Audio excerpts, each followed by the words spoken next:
Welcome to Boxing Fans Talk TV. I'm your host, TDT. You can refer to me as Miss T. Now, y'all see the thumbnail. What I say? Errol Spence versus Terence Crawford is bringing out revealing details from those who are closer to the situation. And it gets more and more in depth as we get closer to the fight. We're going to get into that and maybe some other stuff. But y'all know the drill. First, let's turn to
welcome back. Welcome back to Boxing Fans Talk TV. I'm your host, TDT. You can refer to me as Miss T.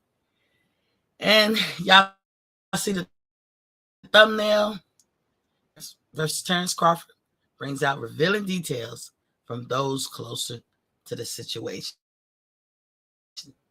But before we get into I do at the top of my hour, it's a water check. Here at Boxing Fans Talk TV, we believe in the water. We do it for the water. We always state that here in 2023 and beyond, nobody should have problems with the lack of water. This is important. I think it's a start. It's many things we need to do as a country when it comes to the health and well-being of its citizens. But one of the first things that I think in the beginning you should attack is the lack of water drinking that we do.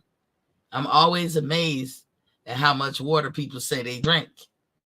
You know, some people drink a lot of water. You know, there is a such thing as ODing on water, but it's more people that I hear that don't drink enough water. And water is a life sustainer, just like sunlight, just like salt. These are all life sustainers. And here at Boxing Fans Talk TV, we advocate that the average person drink at least 100 ounces of water per day. We know that if you're 16 and up, and I say 16 because by then, you know, you pretty much filled out in your young adult body. We believe, especially if you're a superior athlete, which they don't have a problem, but if you want to be, you should drink water. You should also know that drinking water is integral to everything you do. first of all, in order for you to do, the verb to do schoolwork, to do your job, be a superior athlete, you need to drink water. You can't do nothing if you don't have a body that's functioning properly. You're not gonna want to do nothing. So this is why you need to drink your water. If you're dehydrated, you might feel like, oh, it's just dehydration, but it's never just dehydration. Dehydration leaves damage. It's lingering damage. It comes back to haunt you, believe me. So we advocate that everybody drinks at least 100 ounces if you can't make it to a gallon of water a day, which is 128 ounces. We know the formula is half your body weight in ounces in water, but that's why we say at least. I don't care what you weigh, what your size is, how tall you are, how thin you are, how fat you are. Drink at least 100 ounces of water and watch you see a positive change in your body. But we know a lot of people are not into drinking water, so we advocate at least twice a day. First thing in the morning, before your toes hit the ground and you get off into your morning routine, drink you 8 ounces of water. That's a cup of water, y'all. Have it sitting on the nightstand next to you. Drink up. Learn how to drink water at room temperature. Me, myself, I prefer cold.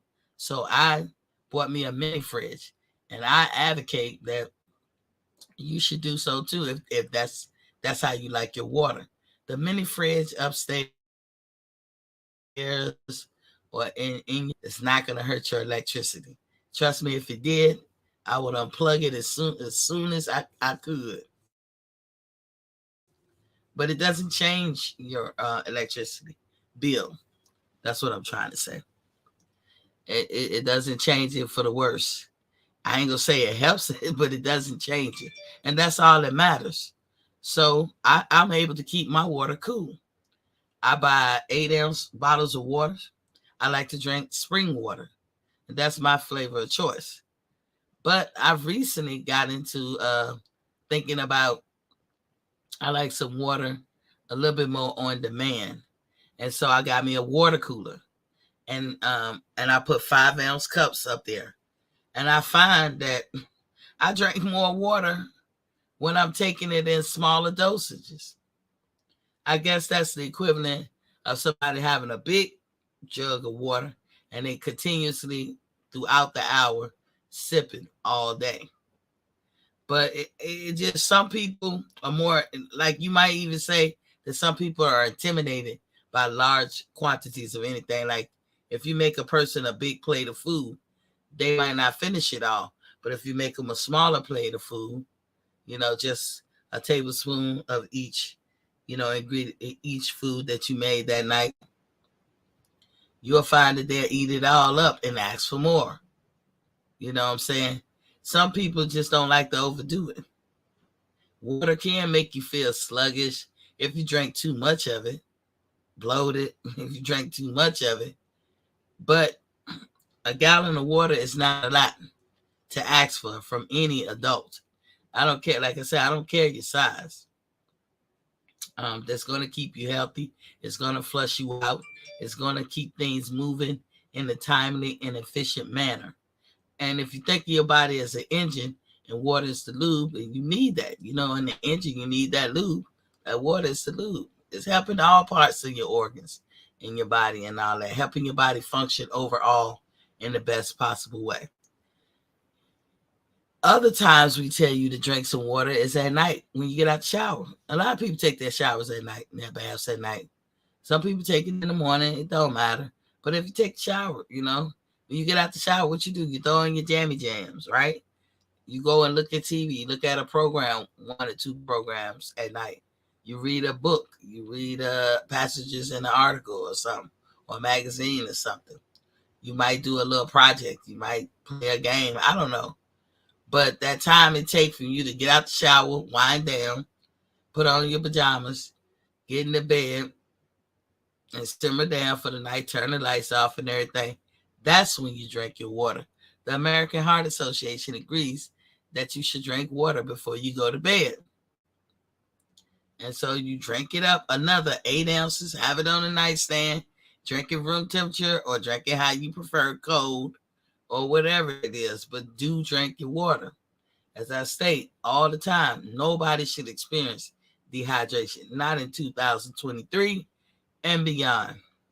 So it's a lot of work going on at night. And as I said, the water's going to help your body function in a timely and efficient manner. You have a lot of reads going on, revamping, rebooting, recharging, recreating, redirecting. A lot of reads going on. And so that takes work.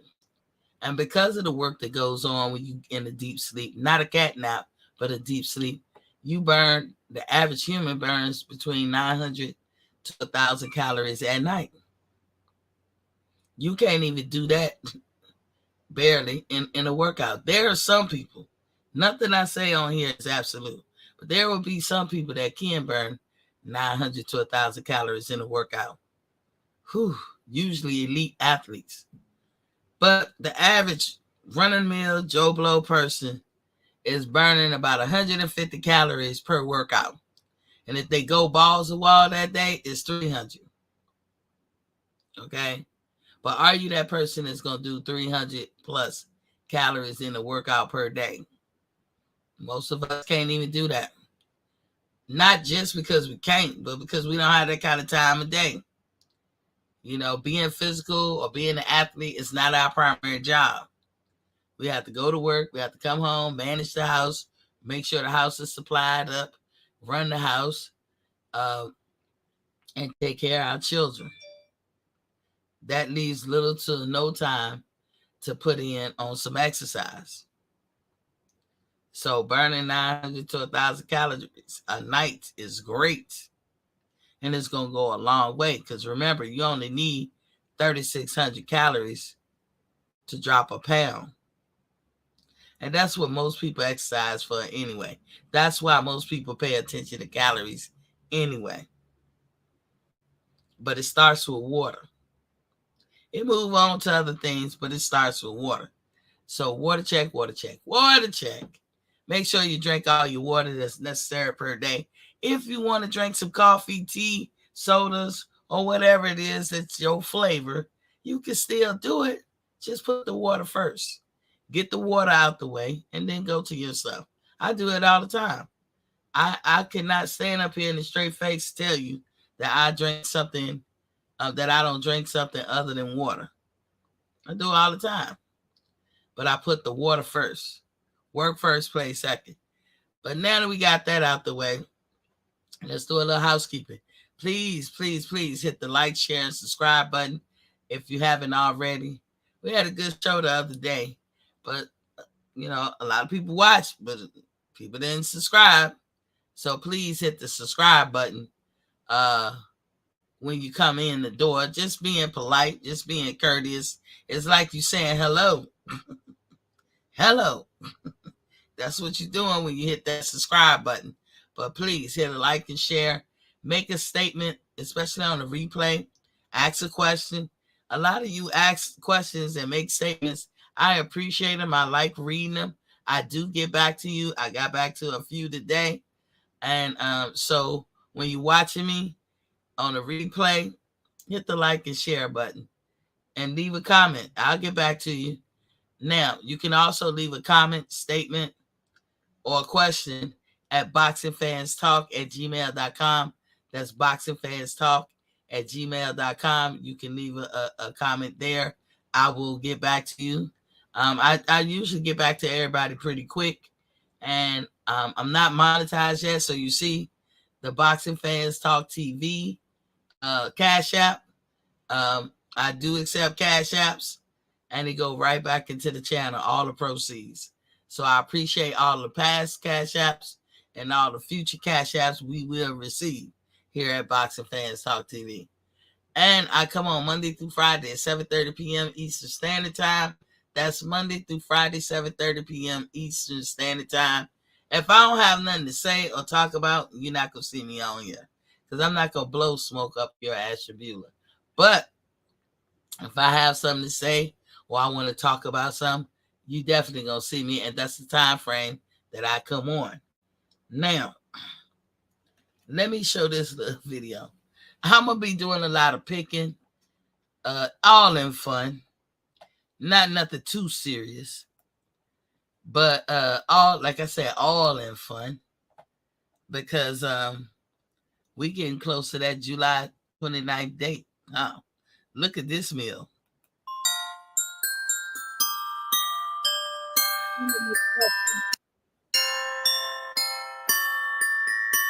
Don't it look good? Woo. We're gonna sprinkle it on that first round. We're gonna be testing it out, just throwing a little jab out there. We're gonna sprinkle some more stuff. We're gonna come a little fast. We're gonna come with a hook. We're gonna move. We're gonna throw some stank on our punches. Now we're gonna be turning it over.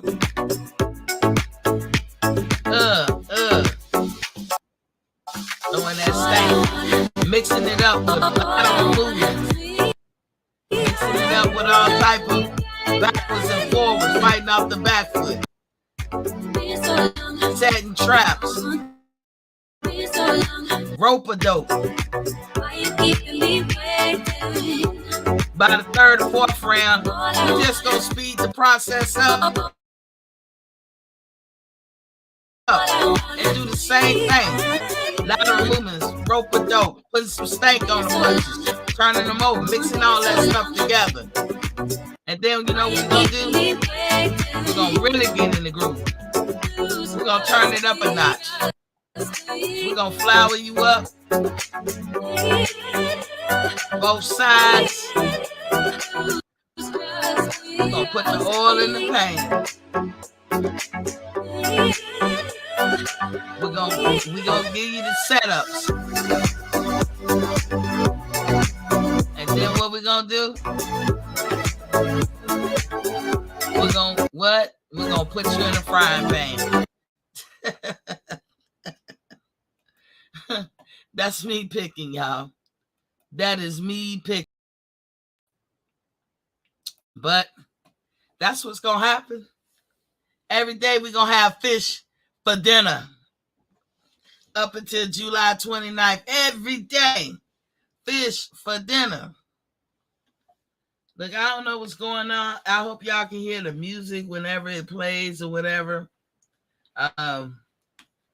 Because I feel like I got a short on my end. But if you guys ever, let me know if you don't hear some of the music playing in the background or even in my intro. Let me know, because I feel like I got to pick another song or maybe get some more earphones. I don't know. But let's get into it.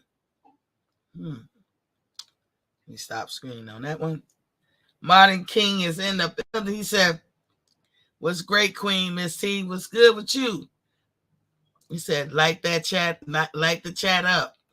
Yeah, I'm trying to. He said, "T-Bud Country over here, indubitably." Let's get the fish fried right. Yes, fish motherfucking frying all day. I'm eating fish every day instead of fight. We frying fish. 555. Remember, I turned it. You're gonna be frying fish tomorrow. So what I want to get into, okay, I'm gonna show some videos that are not my content, but just to show that I ain't pulling this up out my butt. I want to let you guys know that I am a formally trained analyst. I can't tell you what I had to analyze, but I am a formally trained analyst, and therefore I know how to look at something and pull things out that are of importance, that's going to matter later, that's going to help any of us make a great assessment or come to a conclusion about any topic you want to talk about. It's skills to that shit. And I believe a lot of us in the YouTube boxing community, some people don't know how to do that. Some people have a natural gift. They just know how to do it anyway. Some people kind of sort of have a gift, but then they're trained like me. I think I have a natural gift with that, but I'm also trained. And then my degree, believe it or not, in history, that's exactly what you're doing. You're an analyst. I mean, and I got my degree after the job. So my job, I was formally trained, did that for years, retired from it. And then I got my history degree. And so I know how to look at things and pull things out or extract things out that are important and that are necessary so that you can make a better judgment or assessment of whatever topic you're talking about.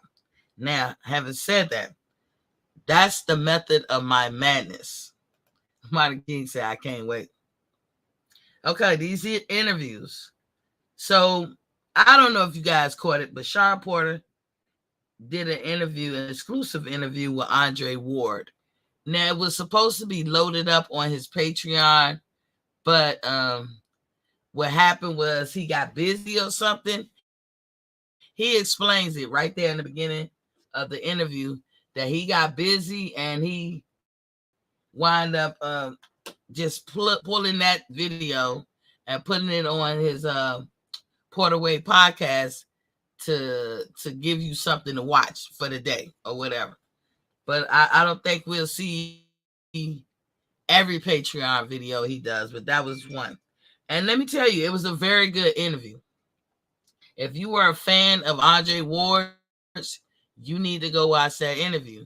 Even if you wasn't quite a fan, but you've seen him work, you should go watch that interview. Andre Ward will be coming out with a documentary about himself and his life. It's not just a sport documentary. It's about him per se, the whole of him. So there will be sports included, but that's not the cornerstone of the video. So that will be coming out, I think, the first week of June, June 2nd or 3rd, one of them days on Showtime. So be sure to go watch that, go catch that. Don't let that slip past you. But like I say, it was a good interview. Our money is in the building, was popping, King. It was a good interview. So you wasn't. I was looking at the interview. When you start watching the interview, you're not gonna think, oh, it's gonna be some revealing things or this, that, and the other. I watched the interview because I'm a fan of boxing, and those were two boxers talking. And I'm listening to Andre Ward, and we get to the part where he's talking about how he had to, how he came about retiring and all the steps and stuff that you go through when you're about to retire. Now, if you have never retired in your life, you might not have this experience. You don't know. And I ain't saying as a negative. If you haven't done certain things, a lot of things I don't know because I ain't do. But I happen to retire what I call real retirement, not knocking nobody else. If you out there and you bounce from job to job and you be bopping around and this, that, and the other, that's cool when you're young in your 20s, but eventually you have to settle down and pick one and stay with it. If you retire from a job that you've been at consistently for 20 years or more, that's a real retirement. That's all I'm saying. That is not to say to knock nobody, but that's a real retirement. And most of these boxers, they start off when they like 5, 6, 7, 8, whatever. And then they either, somewhere in their 30s, early 30s, they have to take a break. They have to break up the monotony. They have to. I mean, physically and as a human, you just have to okay, I've been plugging away at this since I was 8 years old.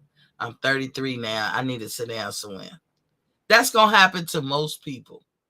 If it don't, I'll be shocked. But the point is about the retirement part of this interview. When he started talking about how he came to retire, I was like, man, that sounds like me. That sounds like most people who retire. When you retire, you start that thinking about that long before you ever retire.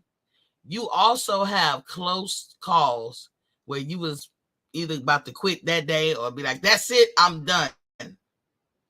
That's it, I'm calling it right now. You know what I'm saying? Everybody who has retired knows this. And the closer you get to retirement, the harder that job is. because it got more to do with your mindset and where you are mentally. You tired of that job. You done with the job. You've been done with the job. You over it. Okay? So as I'm listening to Andre Ward, I'm like, wow, that's how I feel. And I can talk to a lot of people who had the career I had. They say the same thing when we all retired. We all say the same thing. And I said, yep, that makes sense. I was not thinking that Sean Porter was going to weigh in too. So once he started talking, I was like, whoa, okay, you just dropped some nuggets. Something that we should hear, we should all glean from. I'm trying to pull it up to see where I got it at. Let me see. Okay, y'all bear with me. I should have been better prepared. Hold on. So hold up. Ooh.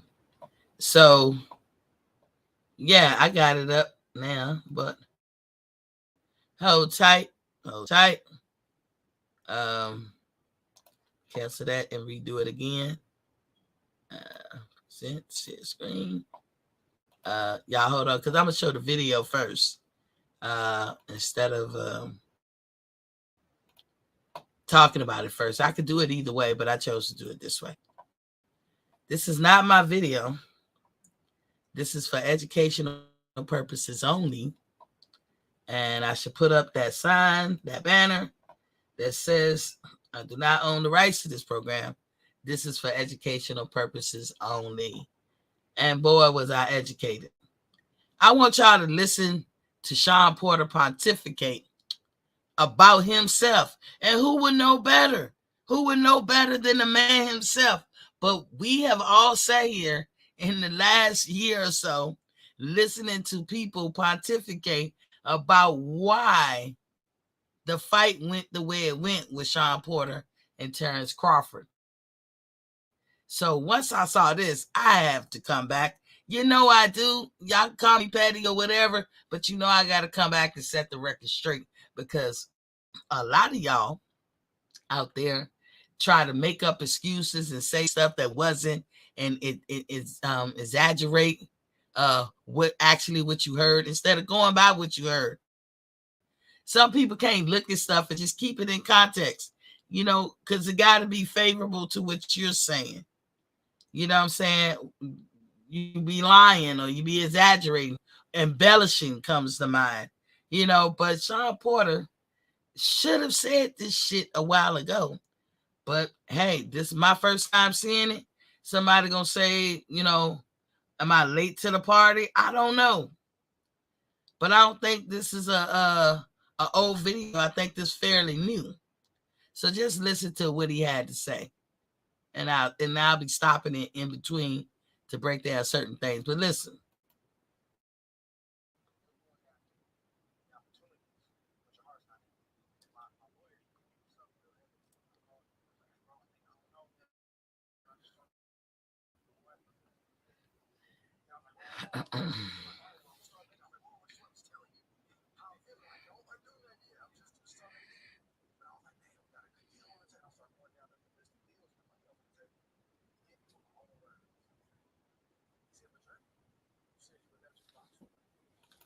Let me stop here.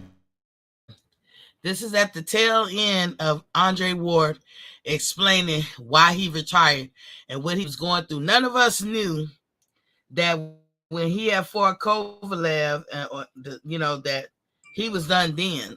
We didn't know, because we're gonna be the last to know. And then he felt like, because he's a man of faith, he had one more in him. He had to do one more.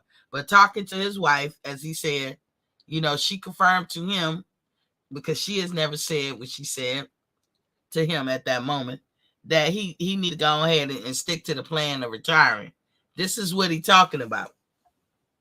And so his lawyer, he had good people around him, because he could have the ideas and the things that they were telling him could have got the best of him. Because after Kovalev too, they were promising him the world, and he got caught up in it. He's like, yeah, probably feeling like finally, you know what I'm saying? But his lawyer had to bring him back down to earth, and his wife, and so that's why it's good to have good people around you that have your best interests at heart. But let me continue.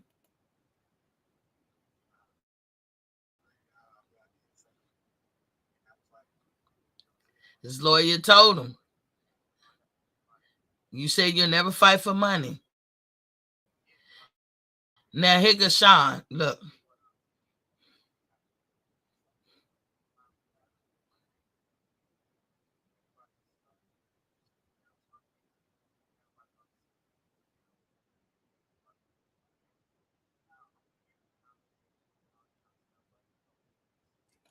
Mind you, he climbing the ladder,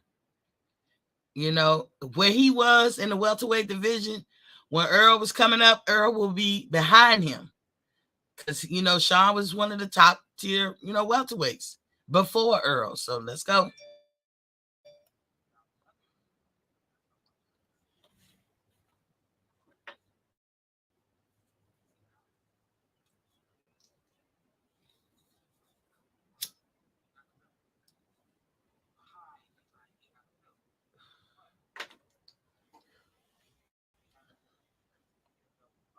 You notice how he used the word hide. Who else hid behind you ain't got no belt? Let's go.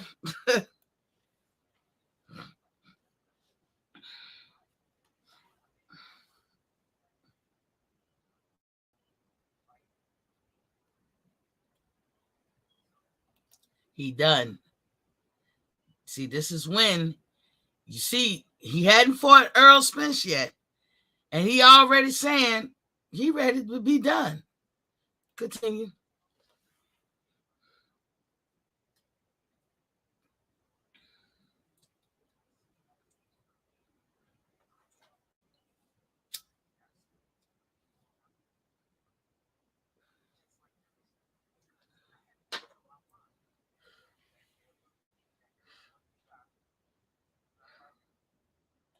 Ah, is that confirmation enough for you?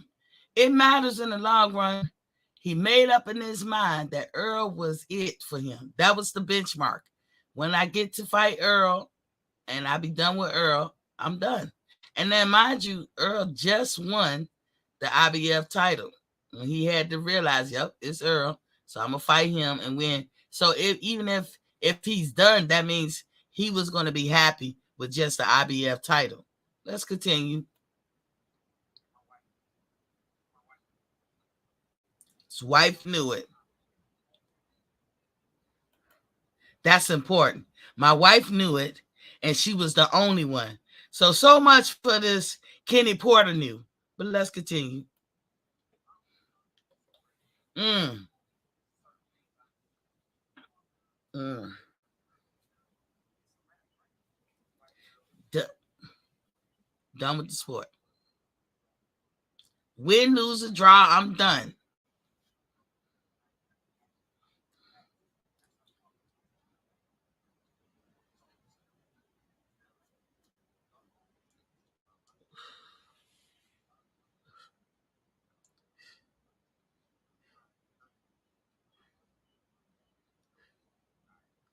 Oh.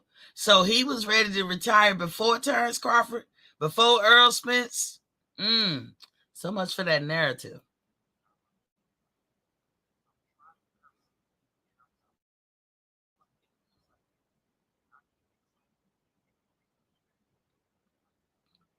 Couldn't think. Mm. Mm. Reflecting.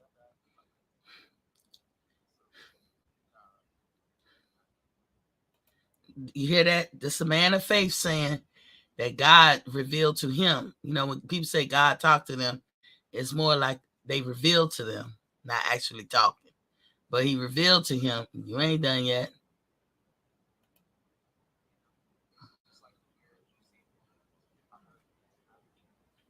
You're not done yet.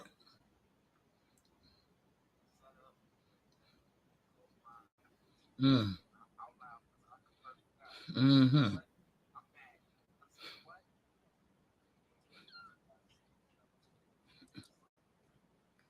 You hear that?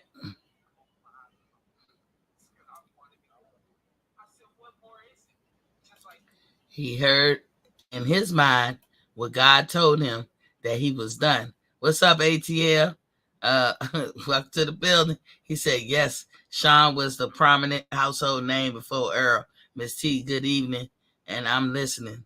Hey, Q, what's popping, King? Okay, let's go back to it. Oh, shit. I fucked that up. I'm sorry, y'all. Okay, let me go. Let me go. I'm sorry. I messed up.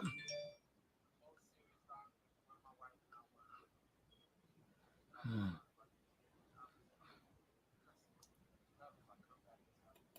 So hold on, y'all. I messed up by hitting when I try to come back to this. It hit some, so I'm going back to where we left off.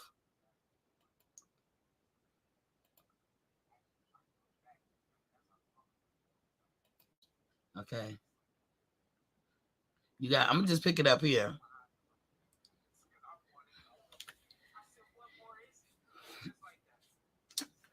for Q. If you joining, he talking about when he decided to retire was before Errol Spence fight.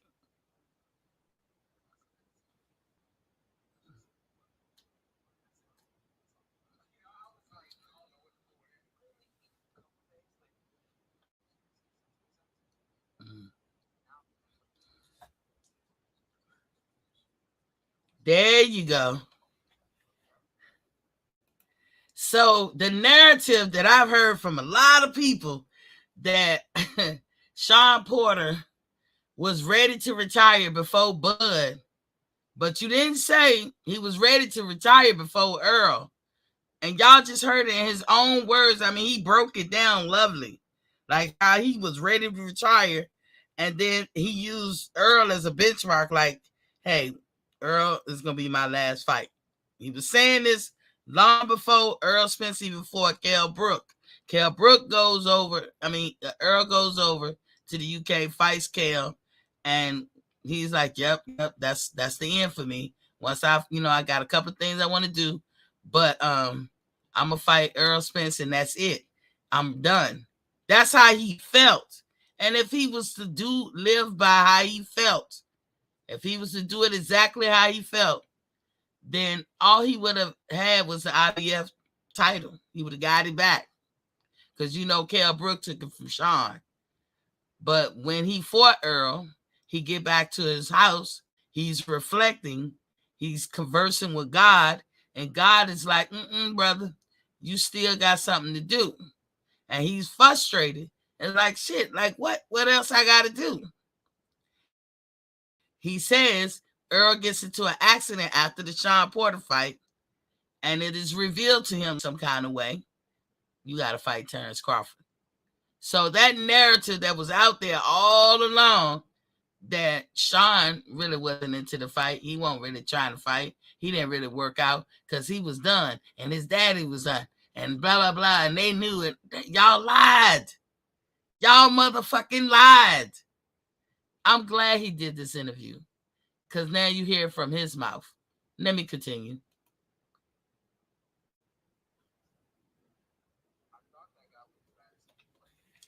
Ooh. You heard that? I thought that guy, he talking about Errol Spence was the baddest man on the planet, but apparently not. It's Terence Bud Crawford.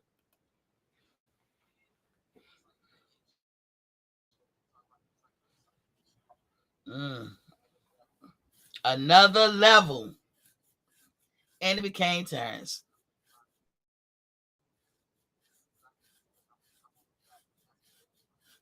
Finish line. Mm.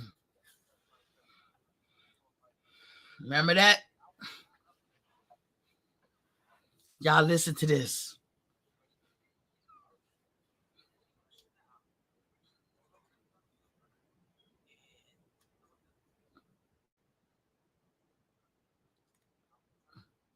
We all remember that.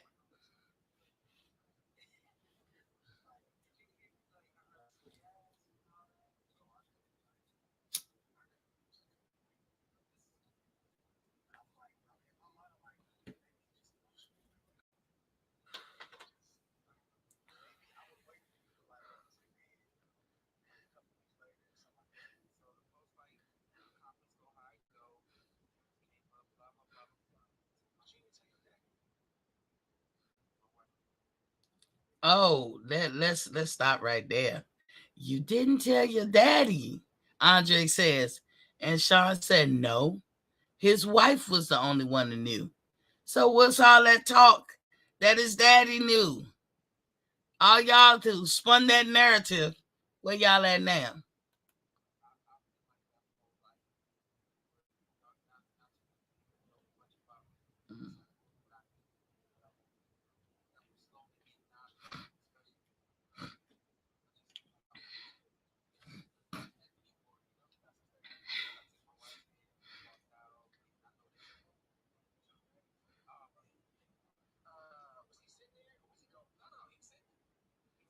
He sure was.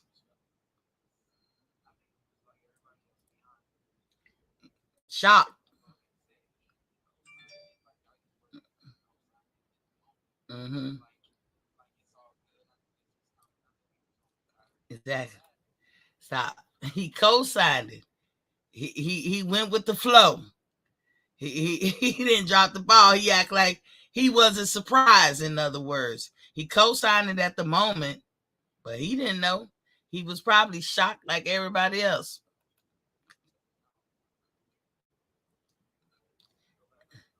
And who would know other than Sean?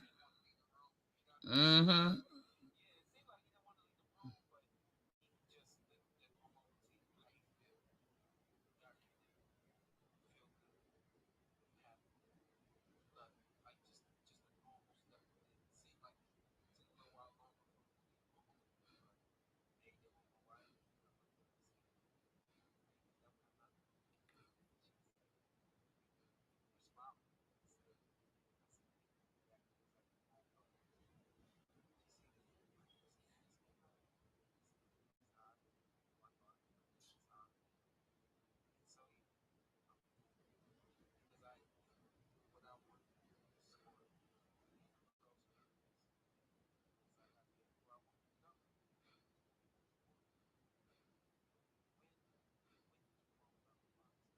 There we go.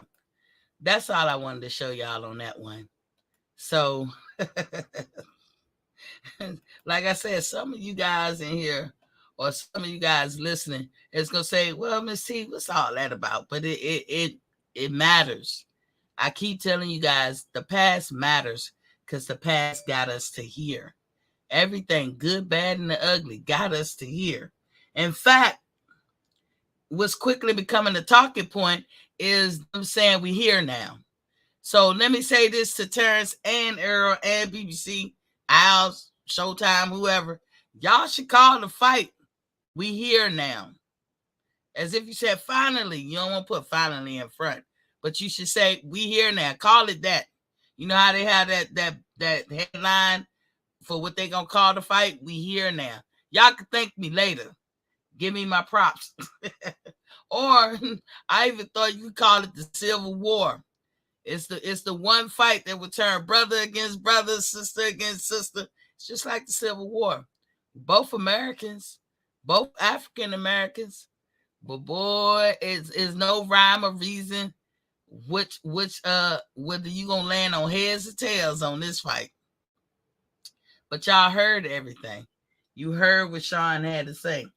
So for those who use that excuse that Porter was done, you know, and ready to retire before the Bud Crawford fight, but you neglect to say or assess it right that he was ready to retire before the Errol Spence fight too.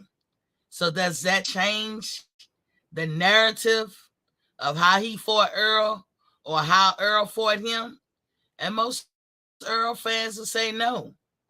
But that's all we were saying about Porter. It's hard to argue about certain things when you don't hear them. But like they say, everything done in the dark will come to light. Now, who knew that Sean was going to reveal that? That's a revealing thought.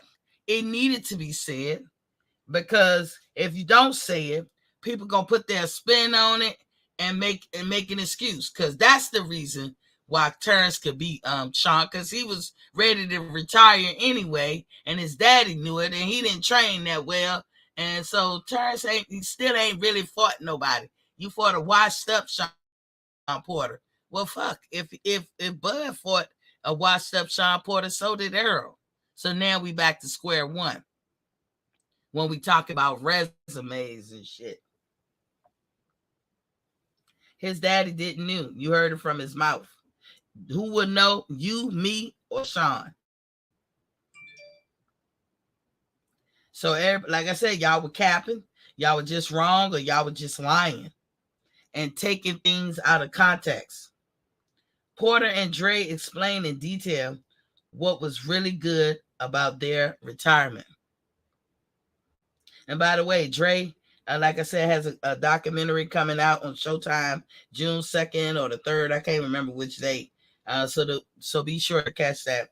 And it's going to be in depth, which kind of, I guess he, at one point, I want to say he said 2015, he started showing or getting somebody to tape, everything he doing, just so he could put this together. He knew at one point in time he was going to have to tell his life story. And he explains in detail his journey to do so. So hold on. Let me get through some of y'all which callers. Quentin say, Miss T, good evening. I'm listening. This is Rob is in the building. What's Papa King? Our money said, Quentin Bradley, peace and love, bro. Quentin said, I hope you ain't running with the narrative these other channels making the ass out of themselves about Spence management deal, hollering he fired Al Heyman. Not true. I don't know nothing about that, Quentin. See, I ain't gonna speak on nothing I don't know. I don't pull fluff out of my ass. I can't do it. Cause and this one thing, I can't keep up with storytelling. Like when it's a lot. You know what I'm saying? I can't do that. Al Money said, ATL, this Rob. Quentin said, something money good with you. Al Money good with you. Hold up. Then he said, ATL said, what's up? This is Rob. Al Money said, yeah, Q. I be on my phones at work driving most of the time. This is Rob saying, what up, ATL? I'm doing good, bro. Been out of the pocket with work and studies. I pop up here and there. ATL talking about cap. Y'all know I ain't capping. Sean is a hater because Errol relationship with his daddy, Kenny. Okay. Al Money and Quentin Bradley, what's up? How you doing? Let's see what's up with y'all. Errol a whip Andre ass. Errol, whatever. What you sparking up, Miss T? Look, Quentin, all I'm telling you is, and I know, and I've heard it from a lot of y'all, that Sean Porter fought the way he fought, and the only reason Bud really won is because Sean Porter was going to retire. He was done with boxing. So you got a washed up sort of Sean Porter when he fought Bud, because he was going to retire. He knew it. His dad knew it. And this and other. Well, this video shows everything that was said in that vein was a lie. It wasn't right. Some people don't know how to analyze and speculate, or whatever. I said in the beginning of this show, I was a formerly trained analyst.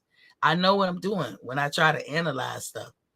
Not only did I have somewhat of a natural gift, but I was formally trained. I did it for 20 years. Okay, so I know when to look at something and take something important out of it or whatever. But I wanted to show y'all that video because if I tell y'all something different from what the narrative was, you'll say that's not true. And then sometimes you got to eat that when somebody say, oh, no, that's not true. Because we live in today's time where you got to show proof. Got to have a video of it or whatever. Well, what's done in the dark will come to light. Well, what happened? Sean revealed in his video talking to Andre Ward, which was an interview about Andre Ward or for Andre, what his thought patterns on retirement, because they got on the subject about retirement with Andre Ward. And as Andre was talking, I said, damn, it's the same thing no matter what job you got, no matter what career you got. You know, retirement pretty much goes the same, and it hits people years before they actually do it. And they got to do little short-term goals. All right, let me make it to the end of the summer, because after that, then everything gonna clear up and it's gonna be smooth sailing. Let me make it to the end of the year, and then I got 1 year left. You do little stuff like that to get you through it. And that's all I was hearing in Andre's detailed account of his leading up to his retirement. That he was done even before Clover left 2. And then Sean weighed in with his account of his retirement and his life. And it was wrong compared to what other people say. Not wrong that it's not the right thing, because you got to take the man word for it if you talk about that man. Sean, what Sean said is absolutely different. Heads and tails different from what these narratives that was put out as to why Bud won the fight with Sean. A lot of people, some people would say they give him credit for Sean. Some people say they don't.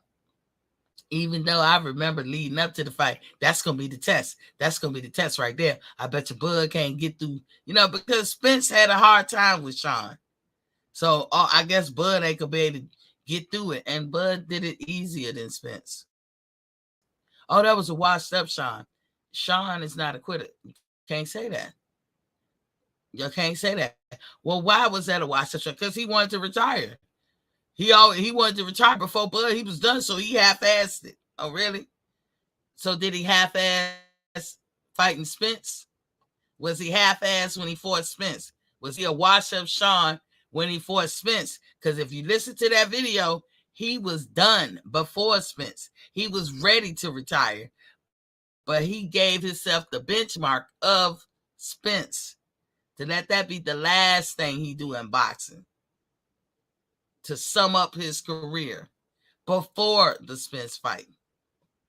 But you ain't never hear no Spence sexuals say that was the case. So, man, you got to eat your words. Y'all got to eat your words. That was about. Samara King said, clear, Miss T. MKB, what up? This is Rob. Said, okay, y'all talking to each other. ATL, unanimous. He said, Andre beats Errol Spence like a silly stick. This is Rob. Check your email. I just hit you up. Said, what's good, Q? That Q. Said, at Martin King, good with the family. Destiny Black, what's good with you, sis?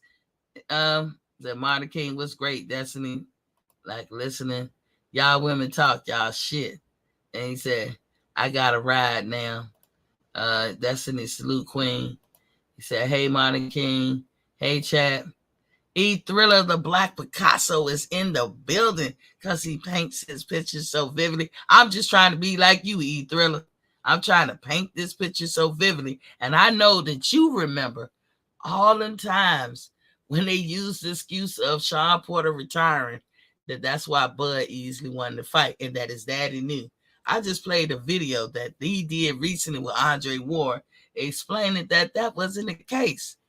So now they got to eat their words. So come back again with another narrative. That's how when they were saying that the Bud fans be illogical or they don't be reasonable or they don't deal with facts, every time they put out something against Bud, it always come back to reveal that it's not true. All the time. All we got to do is be patient. You just heard Sean Porter break that whole thing.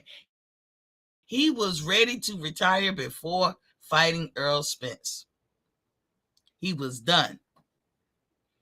But in his talk with God, as we all do, he concluded that God said, no, you got one more, a tougher fighter, a different level. Those was his words. They not Miss T words. Y'all just heard him say a tougher fighter, a better, like a better fighter, a higher level. And then he said, "What?" That was Terence Crawford, not Errol Spence. Now sometimes you call it a Freudian slip because you got a lot of these fighters that don't want to put their toe and weigh in on the situation because they don't want to get the backlash that come with picking either one. If you pick Bud, you're going to get backlash. If you pick Earl, you're going to get backlash. So some of these fighters don't want to have to say nothing because guess what? Who wants to be ridiculed for making an assessment in their own opinion? And you know, Sean has gone back and forth over the time, you know, with his assessments. All people want to know from Sean and Kell Brook who hits harder, who's the better fighter. And sometimes I don't know if it's good for boxing, but sometimes these fighters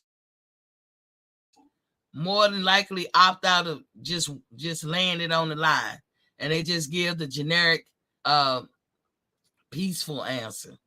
The answer that don't put neither one of them out there too much. And Sean, we heard him go back and forth with that. But look what he just said. The tougher fighter. There's something more. This is what God's telling him. A tougher fighter. A different level, a higher level. and he made, to me right there, was a Freudian slip based on the things he said before. I'm going to get to other things.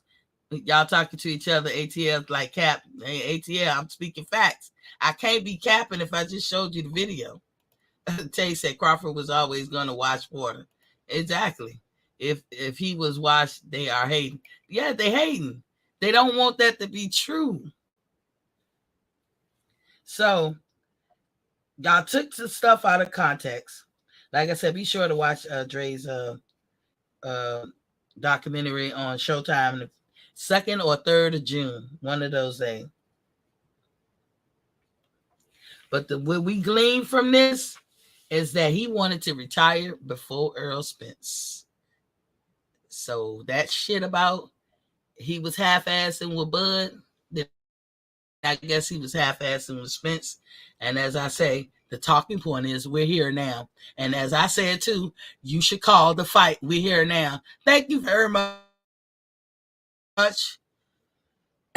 Pay me in nickels. You know what I'm saying? As I went through all that, let me get to the next thing. So think about the narrative. Like I said, I want y'all to leave with that video. You can go watch it. It's called Exclusive Interview. It doesn't say Sean Porter or anything like that, but it's an exclusive interview. It doesn't even mention Andre Ward's name, but you'll find it. You know, underneath it do say the Porter Way podcast. So just leave with the notion that the narratives that you heard from the Errol sections was all bullshit. It was all cap. You know, he was like the narrative, like he wasn't really in it. He was a shell of himself. He didn't really train. His daddy knew. So he had one foot in on throwing the towel in. Y'all just remember that. Y'all just saw that. That was bullshit. First off, Sean is not a quitter.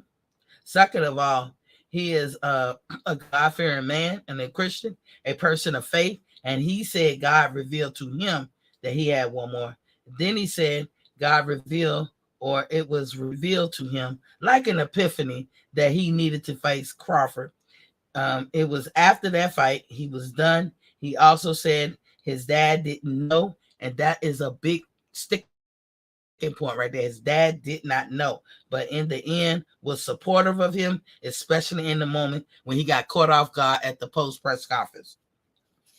We know that. We know one thing we know is that Sean Porter has gone back and forth, like I said, in his assessment, describing, I'm repeating, hold on, describing who is the overall better between Crawford and Spence. And sometimes what Sean would say is to one of the sides liking, like, and sometimes I've heard him talk and said something that I like as a Crawford fan, and then sometimes he'll say something that Spence fans will like, you know. But his overall comments or whatever, if you really want the truth, you got to look at what people say in the moment right after the fight. If you able to believe whatever Sean Porter say, I don't think Sean Porter has ever lied or embellished. I think he's tried to choose his word carefully. The boxing is one of those type of careers. You got to do that because sometimes you can put your foot in your mouth and mess up everything that you got in front of you. So that's what I think a lot of these boxers, former boxers, commentators, and all of us have to worry about. But if you're going to believe anything, believe what was said right after, in the moment. Because his words right after the fight as he's trying to walk out the ring speaks volume. And it'll let you know that Terence Crawford was the goods. So this fight between Errol and Bud is bringing forth more revelations as we get closer and closer to the July 29th date. It is going to be that way because, as they say, we here now. Another interview that went down is with Blu-ray, Errol Spence, former strength and conditioning coach on Tay Jones' podcast. You already know what he thinks is going to happen in the matchup. So there's no problem there. Nobody's begrudging Blu-ray about what he thinks, but I beg to differ on some things, like the attributes he give to Errol, I have never seen. Errol is a basic kung fu fighter. A lot of people say he got the fundamentals down, and that's what anybody can say with a straight face. But the lack of attributes where he gives to Bud is what gave me pause. But again, that's his opinion. And he talked about when the last time he worked with Spence, his answer was for the Pac-Man fight that never happened because Errol had the injury. The last time he actually saw Spence was Super Bowl. Now, his last words is what I take away from his interview with Tay Jones, is that he said, we, like all the boxing fans, better hope that Errol don't train with him for this fight. Because Blu-ray, and I've heard him say this many times, he always attributed himself with greatness, and I ain't saying nothing wrong with that. He always says, because of him and the way he trained, how do he say it? He'll say, look at when he was with me, he was knocking everybody out. But since he haven't been with me, he makes that comparison or that distinguishing thing. He distinguished between when Errol is with him, what do Errol do in the ring, versus when Errol is not with him. That's why he makes the statement, y'all better hope that he don't get with him and train or whatever the case may be. But now Destiny Black, sister to the show, she has said one time, she dropped a nugget months ago, we talking last year or something, that Blu-ray and Errol's relationship. They're, of course, trainer and trainee. We know that one. But according to Blu-ray, out his own mouth, that Errol in the past paid him some odd $50K to big Errol up or to spruce Errol up, pretty much. Now, that video has since been taken down, I'm told. I guess the backlash that Blu-ray received, because I don't think Blu-ray really knew what he was saying at the moment, or he probably wouldn't have said that, because the video has subsequently been taken down. So it's not like I could play that video for you. I personally haven't seen it, but a lot of you have seen it. And I believe Destiny. I believe Destiny when she said she saw that video. She would not lie about that. And it may not be a crime to pay somebody to big you up in this YouTube streets, but it definitely shows an agenda. And by the way, if you all feel that way, if you feel that he's all that, then why go to extra measures? Why the extra tactics to pay people? And if you paid him, you think I wouldn't think that others haven't been paid to big you up and subsequently put him down, put Bud down? because it's the devaluing of Bud is why this whole thing is controversial. So that's about all I got from the Blu-ray interview. It was interesting. I don't mind his opinions. I like him. I like how he talk or whatever. I mean, he just stating his opinions, but I just disagree with his opinions. As anybody, I got mine. People got theirs. We could disagree, but we don't never have to embellish or make up stuff to prove a point. And when you start doing it, you already see who's real and who's fake. Now, also, Keith Thurman. Remember, I told y'all, I made videos about the fact that they was not going to fight. It was some bullshit and this, that, and the other about that whole thing. And everybody, some people, push back and say, nah, this, that, and the other. I got the video. So if y'all, I'm not going to play it because it's going to make this monologue too long. But I got the video queued up and ready. I got the minutes where he said what he said. You can go look at that video or that interview with Fight Hub where Keith Thurman gave an excellent interview. He's a great interviewee. He's lively. He's exciting. He's interesting. He's a fan favorite. He eloquently breaks things down. He's clever at spinning. Oh, yes, he's clever at spinning. And you can see why casuals will flock to him. He's a master at communication. No matter he got the list, we all know he got the list if you listen to Keith Thurman. But like I said, don't come in here debunking what I'm saying about whatever I say about what Keith Thurman said, because I got the interview queued up and I got the minutes to play it. So as soon as you start lying and trying to embellish and trying to debunk, I'm going to play the fucking video. I wish a nigga would. I'm going to play the video. But I could go on and on about Keith. If you were listening with an unbiased ear, you would have gleaned a couple of things from that interview that he wanted to fight with Earl. But he said due to politics, his words got in the way. Terence will come after that. Like Keith, the way Keith planning it, Earl, then Terence. He wants to stay at 147. I don't know how many times this man got to say it. He believes a fighter should have tunnel vision when going for undisputed, not looking back. And that's why Earl got the treatment for Keith. Bud and Errol are proceeding as he would. That's how Keith feel. So he has no hard feelings. Some would say, what about Thurman and Boots or Ortiz? Because in that interview, Keith Thurman kind of left himself open for somebody to try to draw a line between him and Boots or him and Ortiz. Because he said he want the big fights. He said he only want the big fights. He still feels he is at the top echelon fighter and deserves the top billing. So no, he will not be on the undercard because that would be like akin to going backwards. His prediction, he didn't want to say. Again, he's choosing his words carefully. He says it's a draw, and he is willing to bet that.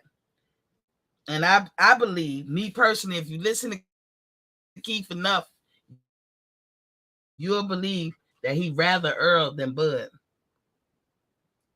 But he know he got to choose his words carefully, because what he don't want to do is to have to eat his words, because we in the boxing community and these boxing YouTube streets, we're going to make everybody eat their words when they say it, including the commentators, including the people that run these podcasts.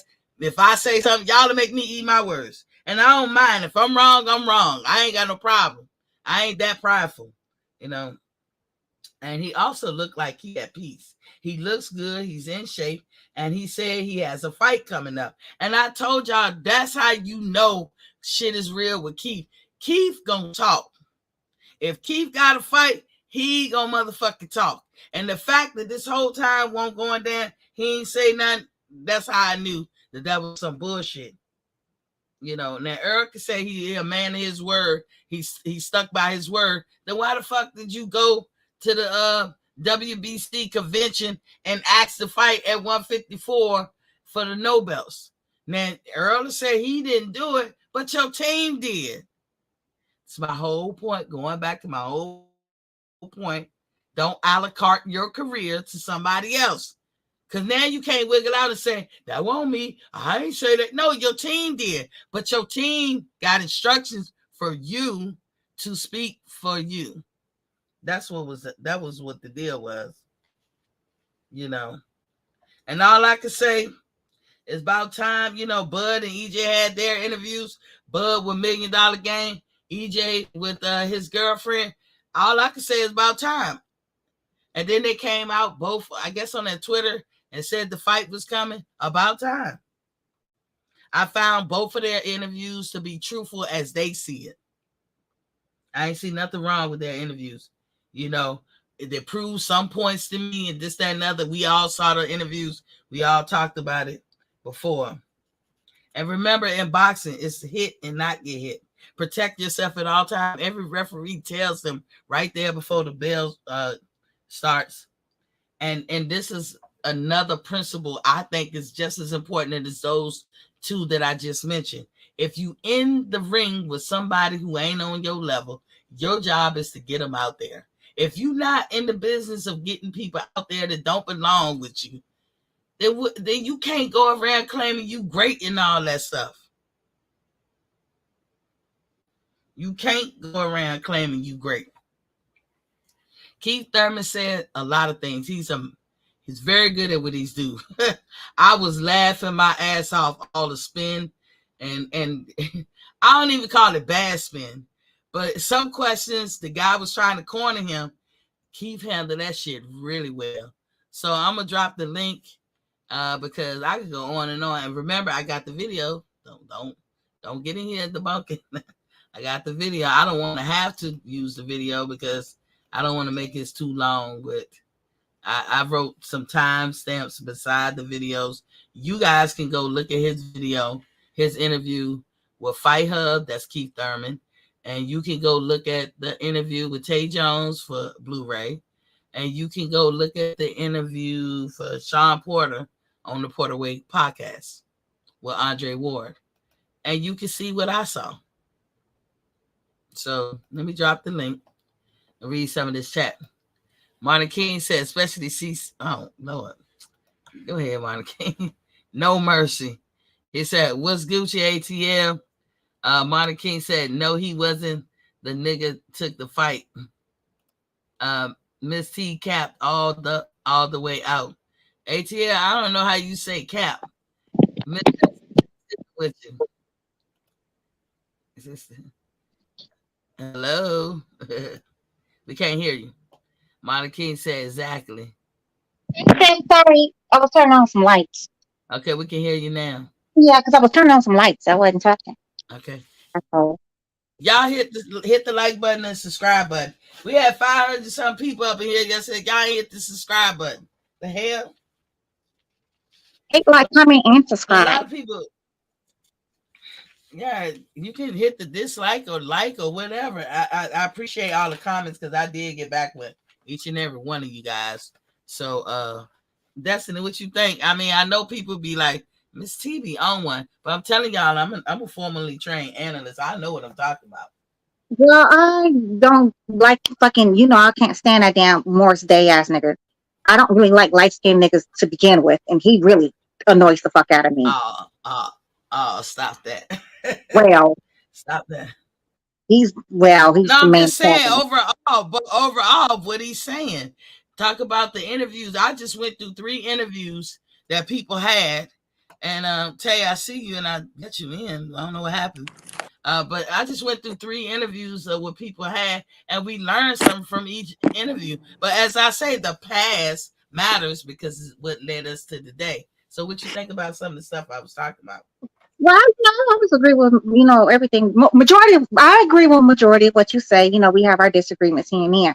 But, when it comes down to that Thurman thing, to that fucking Morris Day, ooh, he just really annoys. He been shook by Bud. I'm sorry, he's scared of Bud. That's why everybody wants to go the easy route. They always want to go fight Mr. Easy route. They all want to fight him because they know he's easier to beat. And Spence style is tailor made for boots. Sprint style is tailor made for boots, and it's also tailor made for Keith Thurman because he doesn't really use his feet. And Keith Thurman will be able to, use his feet and work the ring or whatever. But that's why they was gonna fight him. They're afraid to fight, but they don't want that smoke for real. You just said something I meant to jump in. Say it again, like the beginning part. You said, "Oh damn." You just said, "Look, I be forgetting short term Well, now memory." it's hard to forget too now. Late, I'm an old lady now. short You need because to be some jealous Blue all Ray over. said, "Oh, Blue Ray in that interview, he tried to make a point about Bo Max saying we took the easy route or whatever." And I know, in my opinion, they took it out of context. And I know they're gonna say they was there, I wasn't there, and maybe he said that. But what he don't tell you in that interview is that Errol Spence said it first. So I don't know the point of coming back and saying Bo Max said it. The whole reason why he said that, the reason why that was big to do, is because Earl said it first. That's why when Bo Max said it, they lost their mind. You know Yeah, that. I mean, Prince definitely said that shit when he met up with um when Bud met up with Prince wherever the fuck they was at, and he was like, uh, okay. He was like, you think you what did he say? You think you slick or some shit? He said, and then he was like, but you're not that slick. And yeah, I cannot stand Boy Ray. Boy Ray is fucking annoying. All he do is dick ride. Why would you dick ride somebody who don't even fuck with you? You got 50K. Okay, nigga, take your little 50K and keep it moving because 50K, I make more than that in a year, bro. What are you doing? Go, take your little pocket change and move the fuck on. Mr. Golden, I see you up in the building with Papa King Tay. I'm gonna let you get in on it. What you think about what I was saying? I'm gonna pretend to be ACL since he's not in here. But hey man, when he says the easy route, he actually means it's easier promoting because you're on the same side of the street. So you got to take that all out of context, man. He definitely did not mean fighting the easier opponent, which he then said would be Sean Porter. He was not talking like that whole narrative by Spence fans is ridiculous to me. That nigga said the easier route because it's gonna be easier for promotion. Like nigga, he did not mean that shit, bro. Mhm, Like mhm. that shit so like they just be I mad, just but they told be you. like, I'm sorry. No, you good. No, I'm sorry. Go ahead. No, you got me. See, I'm sorry, I cut I you off. said I just was saying yesterday how I was trying to look at a documentary. I thought it was gonna be even, Steven, fair, and everything. And the first clip was with Bud in 2015 talking to Max Kellerman and Stephen H. Smith, and Bud picked. He said, "Who you want to fight?" He said, "I pick Keith." Because at that time, 2015, Keith was the man at 147. And Bud said, "You got to beat the man to be the man." And they was like, "Nah, but what about Earl? What about Earl? Earl was a prospect at the time. He was He was a coming contender. up." So, yeah, okay, nah, I don't know at that time. Contenders is like 1, 2, and 3. To me, contender is like a He top 10 wasn't guy. in the top three. So, as if you're a No, person, no, contenders are top three. But Uh, if you trying to become undisputed, why would you look backwards? You say Earl wrong for not doing it because Earl is Keith Thurman 2.5. If Bud wrong for doing it or Keith wrong for doing it, and then y'all be like, oh, that like they the only ones to do it. Don't Boots do it? Then you have Blair the Flair begging Boots for a fight all up in his face, and then you have Boots like, nah, whatever, like dismissing him because to Boots fighting Blair is going backwards. So they all do it. So now you have to say something like, well, why you mad at Keith, Earl? Why you won't fight Keith? And also, yeah, I'm remembering the nuggets he dropped in the interview. He said something about the guy asked him, when did you know that this fight wasn't gonna happen with you and Earl or something was up? He said way back in December. A lot of people act like they forgot that Earl was slated to fight Keith in December 17th to be exact. But then Keith and them got on board and was like, all right, let's do it for February. Because the WBA came in and said, yep, I concur with the WBC. That is his mandatory. He need to fight him first. So they moved the date back. to February. So I mean, it just the narratives. I'm gonna bring up the narratives because we here now, and we couldn't even be here now without all that bullshit from the past. But go ahead, Tay. My thing is he held to his word though. He said he never wanted to fight Thurman. He was like, Thurman thoroughly pissed him off. Like I guess, Morris Day really got on his goddamn skin, and he never tried to fight he really didn't want to fight little buddy. And another thing, apparently, they was freezing, Spence out. They didn't let him fight for like over a year because he did not want to fight Thurman, and he said he did want to make the fight with Bud. So apparently, it really was, Al Heyman that was holding up the. I don't just say Al Heyman. It's probably like the Showtime, the whole little thing. I don't know if they're afraid that they don't want to lose the belts to Bud, if that's the thing, or I'm not really quite sure what the whole hold up thingy was about, but. Well, I can answer that. They always want to bring up. They got talking points. Bud's resume.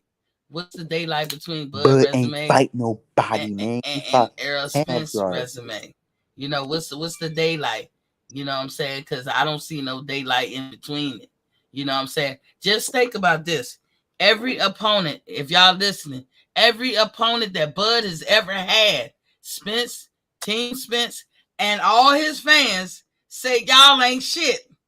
That y'all are nobodies. That's what they saying.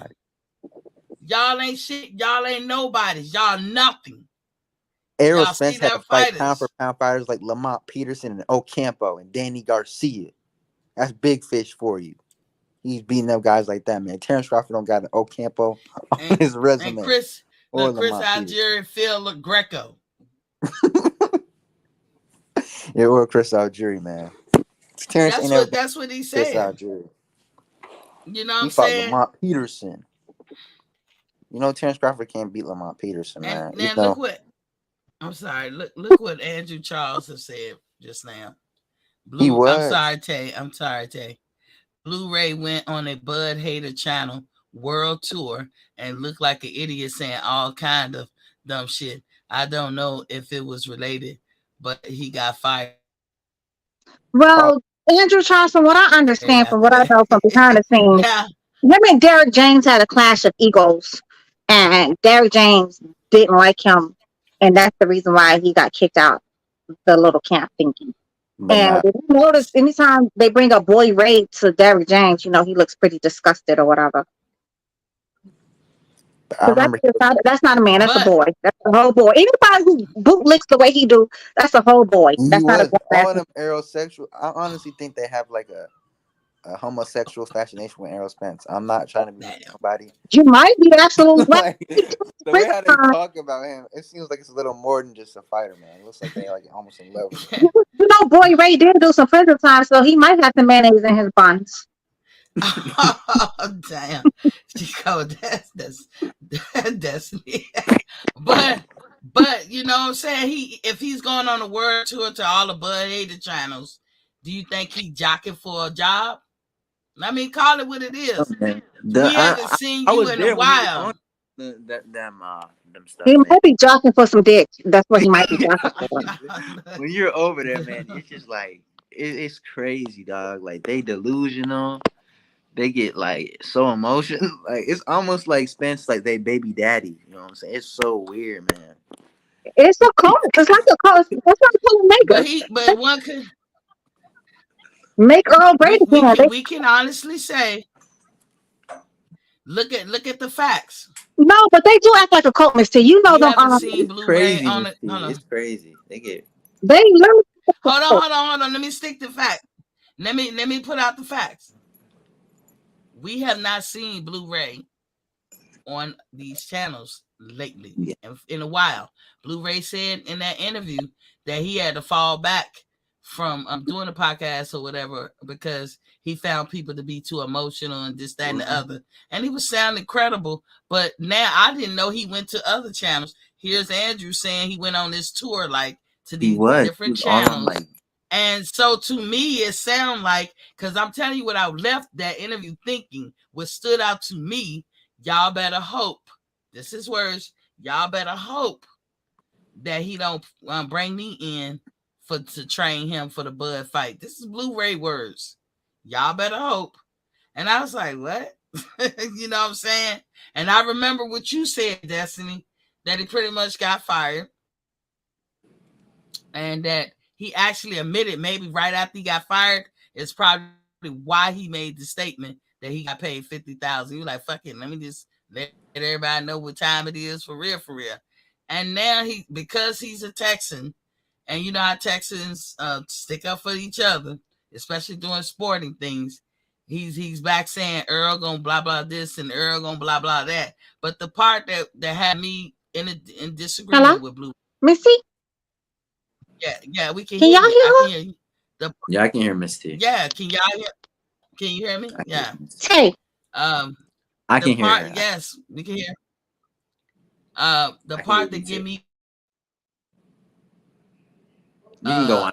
Assessment is that he attributes all these talents Errol Spence that he don't have. I don't know if you saw that interview, Tay, but he was like, yeah, Errol you know, Spence can do everything in that ring, Miss T. He throws check hooks. He moves like Devin Haney. He loses a lot of lateral foot movement. Errol Spence is the most complete fighter of all time. He's the best head movement in the world. He got the best everything, man. Errol Spence is the best fighter ever, and he gonna stop Terence Crawford. But you know, all the attributes that Crawford got.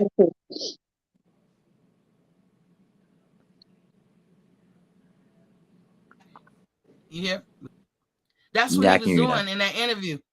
He was acting like that Bud don't have no kind of tools in his bag. What can Bud do? Who he fought? What you mean who he fought? I've seen them say. I cannot stand that narrative. Can y'all still hear me? Yeah, I can hear you. I can hear you fine. I don't know. You cut off for a little bit. Can you hear me? Oh, I'm sorry, y'all. Yes, I can hear you. Yeah, I can hear you. Okay. What y'all think? Turn it like that. So I'm just saying. Like, what you doing? So Blu-ray, you know, I disagree. Like, I can't take him seriously. Like some people, I can't take seriously when you lying. You like, who he fought? You mean to tell me everybody Terence Crawford fought was a bum? You telling me he didn't fight the great Lamont Peterson, a pound-for-pound fighter, Ocampo? You telling me Terence Crawford? Chris Algieri. Yeah. My name's Africa. Phil Greco, Bundrich. Oh, Terence Crawford, he fighting my leftovers. What leftovers are you fighting? I'm just thinking about the narratives. We cannot make a good assessment of this fight coming up until. So you fought Keith Thurman leftovers, and then you fought one of Sean Porter's leftovers. But Bud, that's what, you know, if that's the case, then, you know, Sugar Ray Leonard should have ran around saying, oh, y'all fight my leftovers. Like, because he fought most of those cats first. Like, what are we talking about? Like, this is bananas. That's what you're supposed to do when you're at this level of fighting.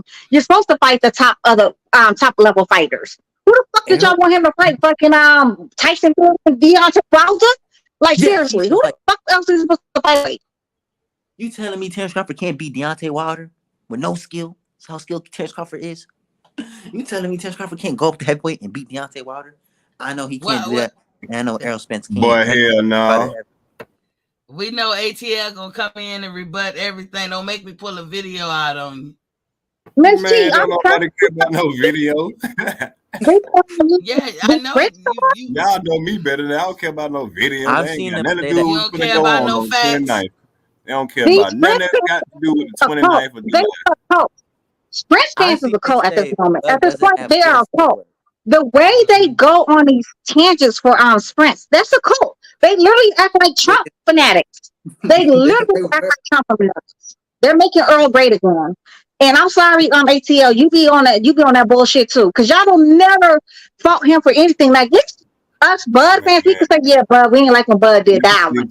We like how Bud went with that one, but y'all don't want to talk about the past. Talk about the future. Y'all talking about why don't you want to talk about why the past ain't relevant?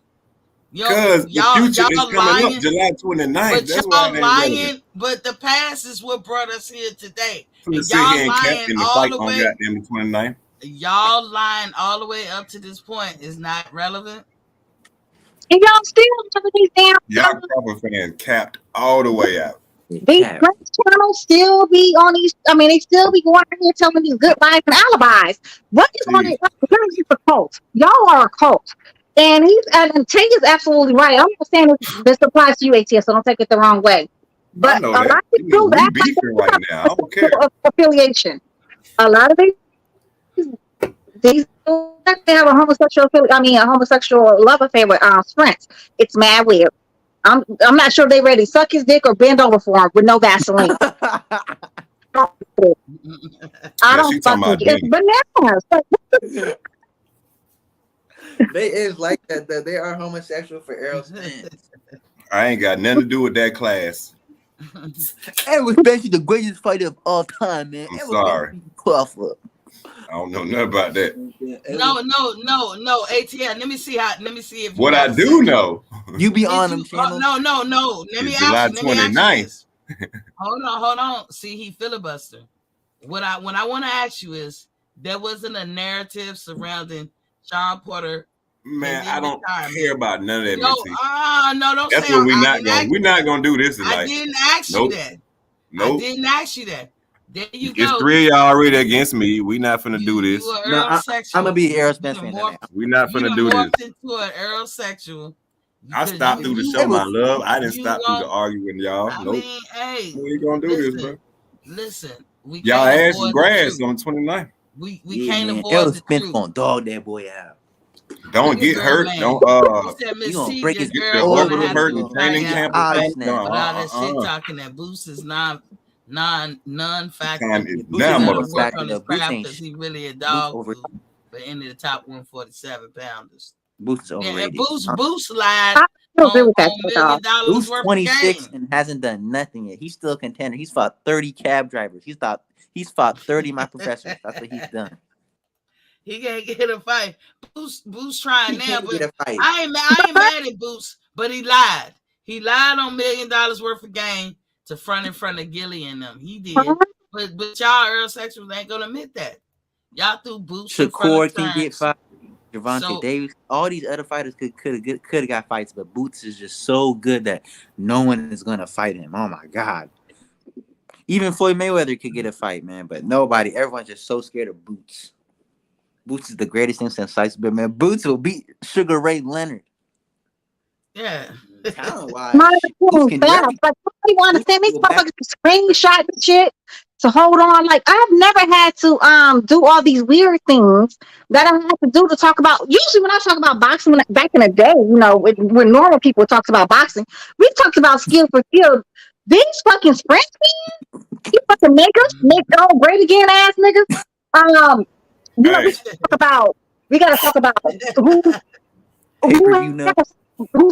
everybody on the panel. Right?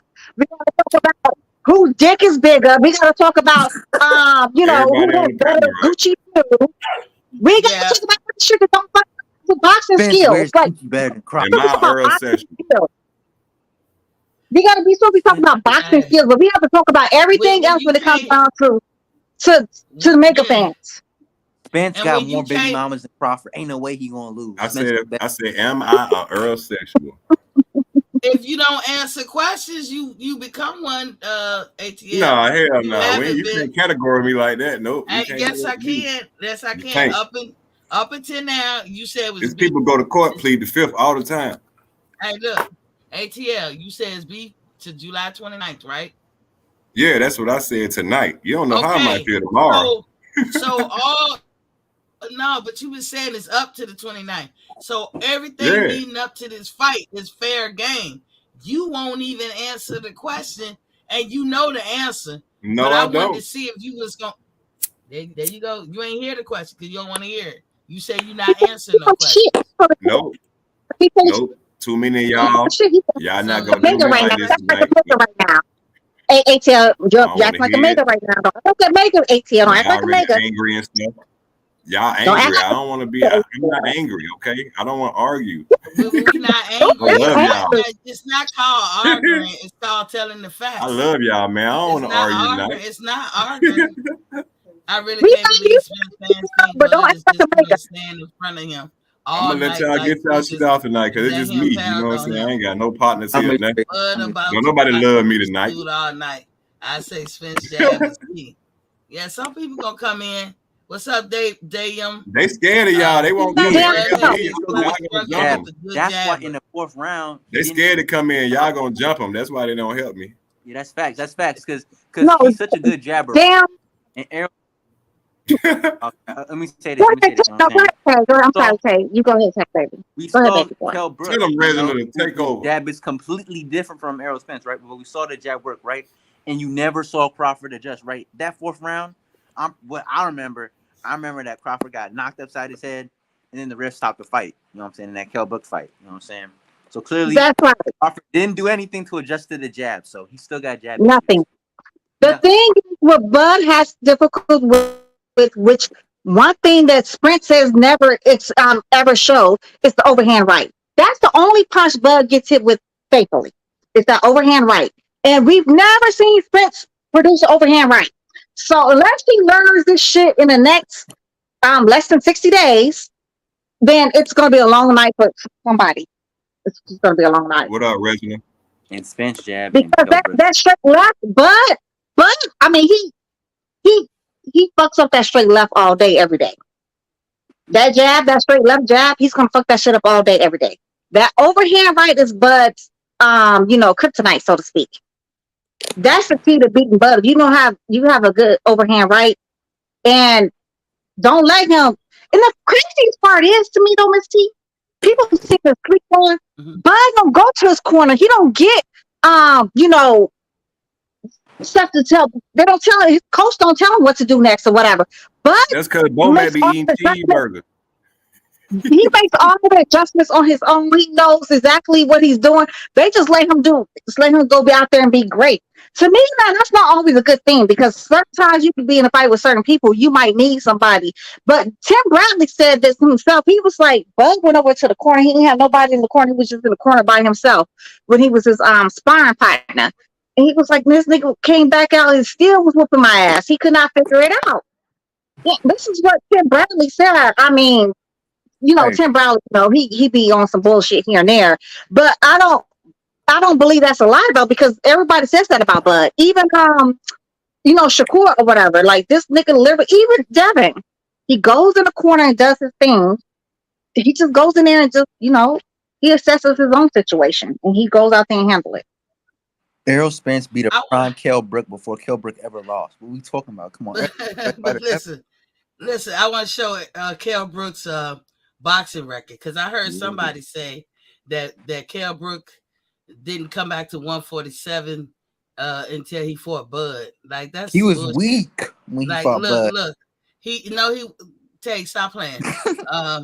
Terence Crawford, his Terence Crawford fight.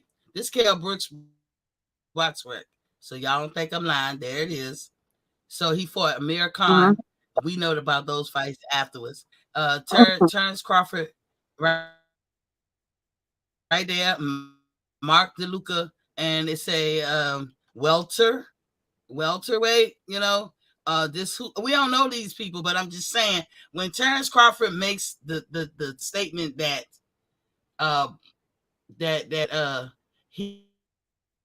he fought 3 fights and won them. Again, y'all, a lot of people, Spence fans especially, is in favor of calling people nobodies and they ain't nothing. So Mark DeLuca, you're a nobody. Michael Zarafa, according to the Spence fans, you're a nobody. And Rabinchenko, you're a nobody. But he fought these guys and he won. And his eye didn't get messed up, right? So he was healed. A lot of people like to think that eye injuries take a short amount of time to heal. They don't. They just don't. And then you have Errol Spence. So here's him and Errol Spence on May 27th. He fought Gennady Golovkin on what was that? That's September 10th, the year before. So that's how many months? 1, 2, 3, And what he says the next May. Okay, 5. So eight That's 9 months. months. 9 months. 9 months. About 8-9 months. So that is rushing. Look at what all he have to do. He have to come off an eye injury that don't heal that fast. I don't care what y'all Over say. a And then year rush for down orbital bone. and drop down to motherfucking 147. 147. So Errol Spence fought a drained Kell Brook coming off of an eye injury that he probably was still healing from. But if you don't believe injuries take a long time to heal, because Kell Brook, to my knowledge, wasn't in his 20s. I could be wrong, but I don't think he was in his 20s around this time. If he was in his late 20s. And the older you get, it take a long time to heal. So, if you want an example, and I know a leg is different from a eye, but y'all always call Jose Benavidez one leg, right? The motherfucker fought Bud undefeated. He was undefeated when he faced Bud. And his leg did give him trouble. He couldn't move like he wanted to. And we know that in boxing, it's your legs first, then everything else second. The legs is going to determine whether or not you're going to, do good. Do the Benavidez brother even move, though? People bring that up, but like Benavidez, they don't really move. But he had... They don't be because moving he got shot. Hold on. My point is, he got shot 2 years before he fought Bud. You know what I'm saying? But y'all call him one leg and all this stuff, but you don't recognize that somebody else can fracture or break a bone and they're gonna heal in 8 or 9 months. Miss T, first of all, this nigga could have had 10 legs and he was still gonna fight the same fight he fought. That's just who the Benavidez's are. They don't have footwork. That's not how they move. And then another thing, you want to talk, okay, so we can go back to Kell Brook, right? So I'm going to use a comparison for these megas. Okay, so remember when Roy Jones fought Antonio Tarver, right? He had to come back down 2 weight classes, and he went back down from heavyweight back down to what was that middleweight? Middleweight, right? He had to go back down or light heavyweight or what it was once. It was something like 175. He actually had to come down from heavyweight though to 175, and he was to draw the first fight, right? And then you hear like Roy Jones talk about it. He said he cut 25% muscle, and he got knocked out. So that's what happened. This man came down 2 weight classes too. Kell Brook came down 2 weight classes with an audible eye. A broken orbital eye, and according to doctors, not Destiny's medical assessment. According to doctors, they say it takes a year, maybe a year and a half to 2 years to heal that orbital eye bone. And usually, if one orbital eye goes, the second one is easier to break because you know why? You're so busy protecting that orbital eye. Right? So you're still busy protecting that one. You're overusing the other one. Yes, exactly. So that's why those kind of things happen. Then this man had to come back down 2 weight classes within less than, everybody will say, oh, it was 9 months, but it's not literally 9 months. It's literally not 9 months because like Ms. T said, he has to heal, right? So you're not working out while you're healing. So you're not boxing, not in the damn gym. So you really only got like maybe 6 months to heal, and then you're back in the training gym for what 8 to 6 to 8 weeks or whatever it is. He had probably about 3 months, of that where he probably started working out, because when you break a bone and all, you can't be jumping up and down and moving and all that stuff. You gotta wait till that shit heal before you get in it. You can't be sparring. So Errol Spence got a drain in weight and an injury prone Kell Brook. So, of course, he broke his eye. Now, you'll say, what about Ugas? Derek James is the one that put out that Ugas broke ribs and broke his nose. But from everything that I looked up, Errol Spence he fractured or broke his orbital bone or whatever for Ugas, too. And I'm not saying that Errol Spence ain't got the capabilities of doing that. But when y'all Errol sexuals make comparisons that Terence Crawford got a drain, blah, blah, blah. Kell Brook, She talking about y'all. You really projecting because you talking about yourself. You got the drained Kell Brook. You got the injured Kell Brook. Bud got a refresh Kell Brook. And Kell Brook said out his mouth, according to Bud, he is the best he ever felt.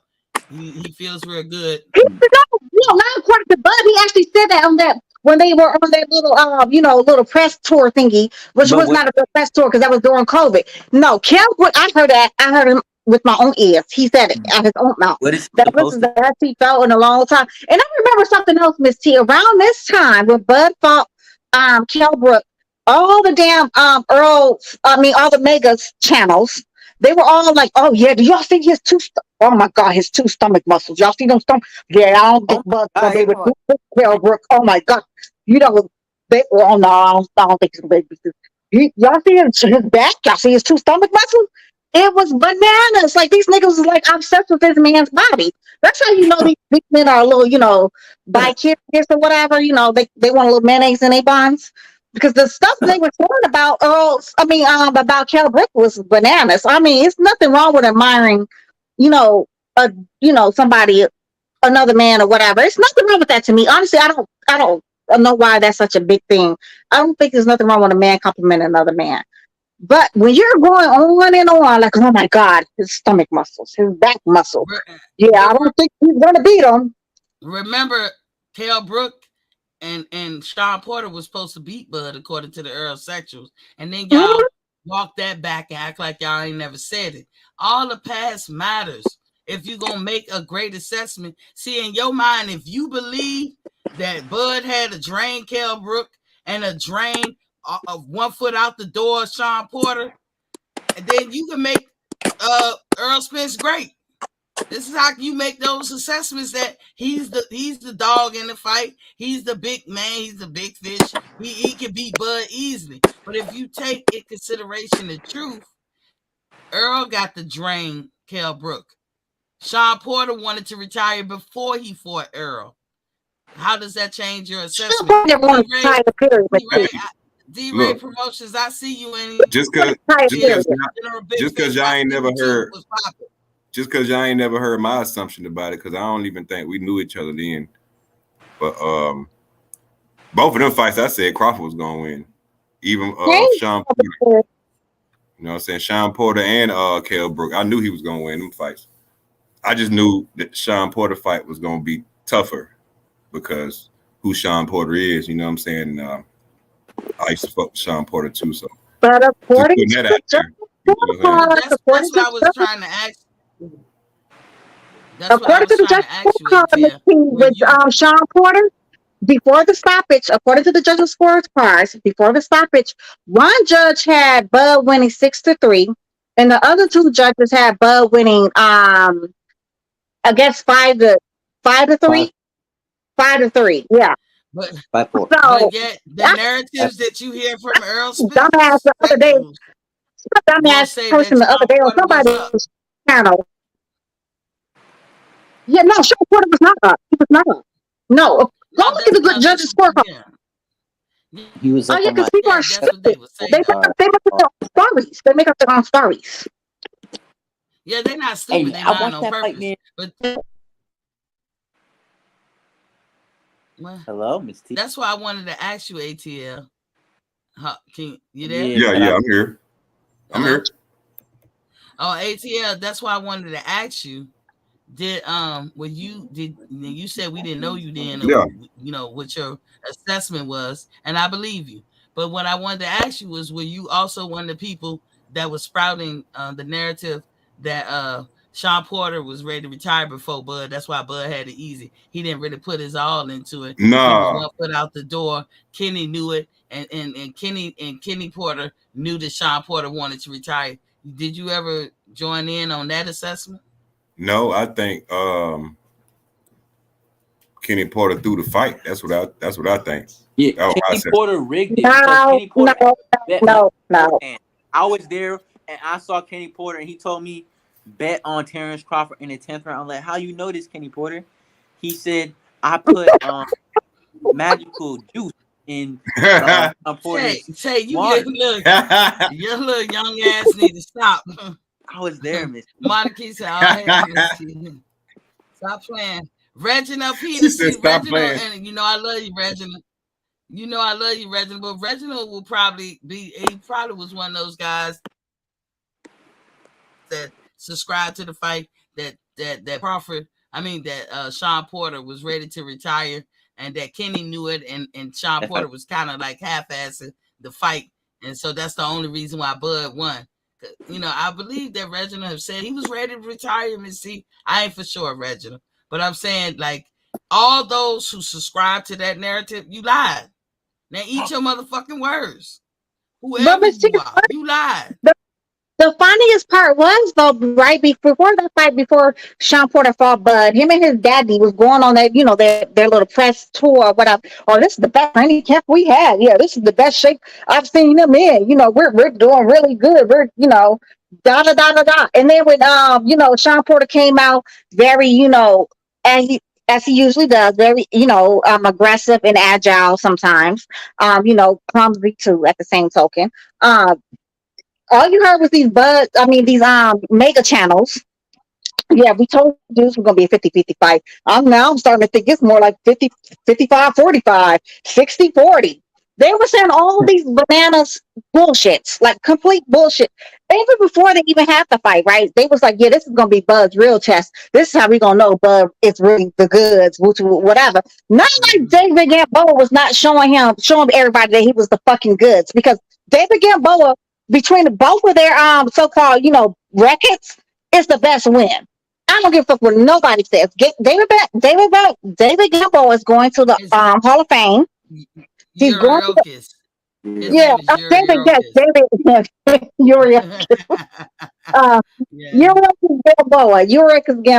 had a guy that was one of my employees. His name was David Gamboa. That's why.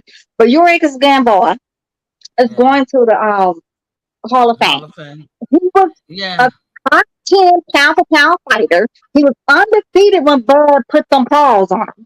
I don't understand why, because, you know, Gamboa is, you know, the fighter he is today. First of all, he's Cuban. That's first of all, right? So we don't even know how old this man is. He could be every bit of 79 years old, because they don't do birth certificates when they come over here. So he could be like 79, 80. But with that being said, I'm just joking when I'm saying that though. We don't really know how old this man is, and once some fighters, like look at Roy Jones, he's a prime example of that. But some fighters, once they lose, you know, get knocked out, they never recuperate from. They never come back from that. And I think Gamboa is one of those kind of fighters. He just could never come back from that knockout. Yeah. Although he gets, you know, he tries his best, but it's just his chin is done. Where you at, Reginald?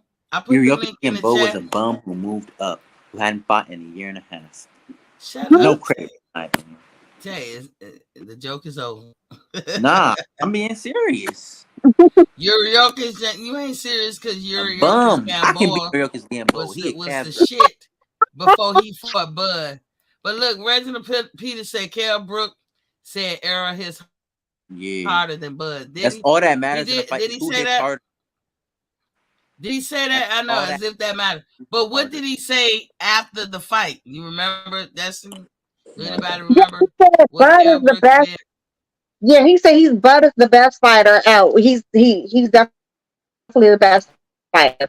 He said he was also he's a risk on us. Same thing that Sean Porter said too. And then they go back every day and say some wild shit. It doesn't even make sense. But Reginald gonna hold on to the stuff that they said way down the line for whatever political reasons. You know, that's what he gonna say. You know, and say, oh, hold on. Yeah, you popped in and popped out at the same time. Jerry Tasker is in the building. What's poppin', King? He said, what's up, Jimmy? Superfly Snooker. So I guess he meant super. This is Rob said, Bud did Gamboa dirty. He beat him up. Gamboa almost knocked Bud out. Tay, I'm about to pull you up out of here. No, but he did. No, but Gamboa was never known to be like he was never known to be pillow fisted. So I don't understand when Gamboa told Bud was something solid. Okay, he caught some dub or something. But at least Gamboa actually had the knockout, ratio to back up what happened to him. Yo, your boy Sprints was actually knocked down on a shot from Ugas, who's never been known for his power. So yeah, y'all better make it make motherfucking sense. Y'all better And make it make motherfucking sense. and y'all act like Bud stole something. Y'all act like Bud was at 147 and then he went down to fight Gamboa. Now, one thing, the difference I can notice between Bud and Spence is Bud don't go backwards. Now, he don't go backwards. He didn't get up to 147 or 140 and then say, you know what, I'm going to go back down and fight the little guy. He didn't do that. He was in his weight class. Y'all act like Victor Postal won't shit. Y'all be like, Bud can't handle the pressure because Spence got so much pressure. Jeff Horn got pressure. Victor Postal got pressure. I'm sorry, but A lot of fighters that Ricky, Bud fought not Ricky had. What was that damn the other Irish? I mean, that Scottish dude. He fought the white guy, Rick something. I know Jeff Ricky Horn. Burns. No, not just Ricky Jeff Burns. Horn. Ricky Burns. Ricky Burns is actually going to the Hall of Fame. Ricky Burns is the only UK. I mean, when I say UK, that does not mean Britain. That means the United Kingdom. For those who are slow in the back, that's ever been a champion in like two or three different weight classes. He was undefeated. Bud took his black ass over there, and everybody was saying, "Yeah, Ricky Burns was this guy. He was. There was no way Bud was going to beat him." But some funny though, Miss T. They give Bud no credit for this, but they give Andre Ward all the credit in the world for beating the likes of all the other European fighters when he did the Super Six, like Arthur Abraham, man. Like I don't know. I felt like who Andre Ward beat was way better than. Who? Ricky Burns. But you gotta judge them by the people that they fought in their weight class. And Bud said it best on $1 million worth of game. Is it my fault that I picked the I'm paraphrasing. Is it my fault that you picked a different weight promotional company than I did, or I picked I think it goes without saying, is it his fault that he picked a promotional company that he did? How do you begrudge somebody for picking a different weight class? I don't know how you do that, and we know it don't mean shit because Bud did turn around and say, I fought people at the PBC for some reason couldn't get the top dudes. I've been asking for them. They didn't want to fight me. And then when Boost came on, and Boost was like, I've been trying to get that since 2018. And Bud was like, when? And Boost, you lied. I'm sorry. You lied. You was capping all motherfucking day on that one. Because you was like, yo, I was trying to get the fight with you. Bud said when. He would never give a date. He could never give a date, time. Nothing. He could never show anybody anywhere where him and his ashy ankle daddy trying to make a fight with Bud. Because last time we checked, they came out of Bozo's mouth. Bozo said what he had said was, yeah, they try to reach out to make a fight, but me and my son, we're like attached to the hip with Showtime and so forth. Yeah, and let me remind y'all, I did a video and I showed y'all in writing that Bozy and Boost Ennis is not signed to Showtime, but Bozy felt like he had loyalty to Showtime to do what they wanted to do. And as Bud said, Steven Espinosa didn't get back to them, and they did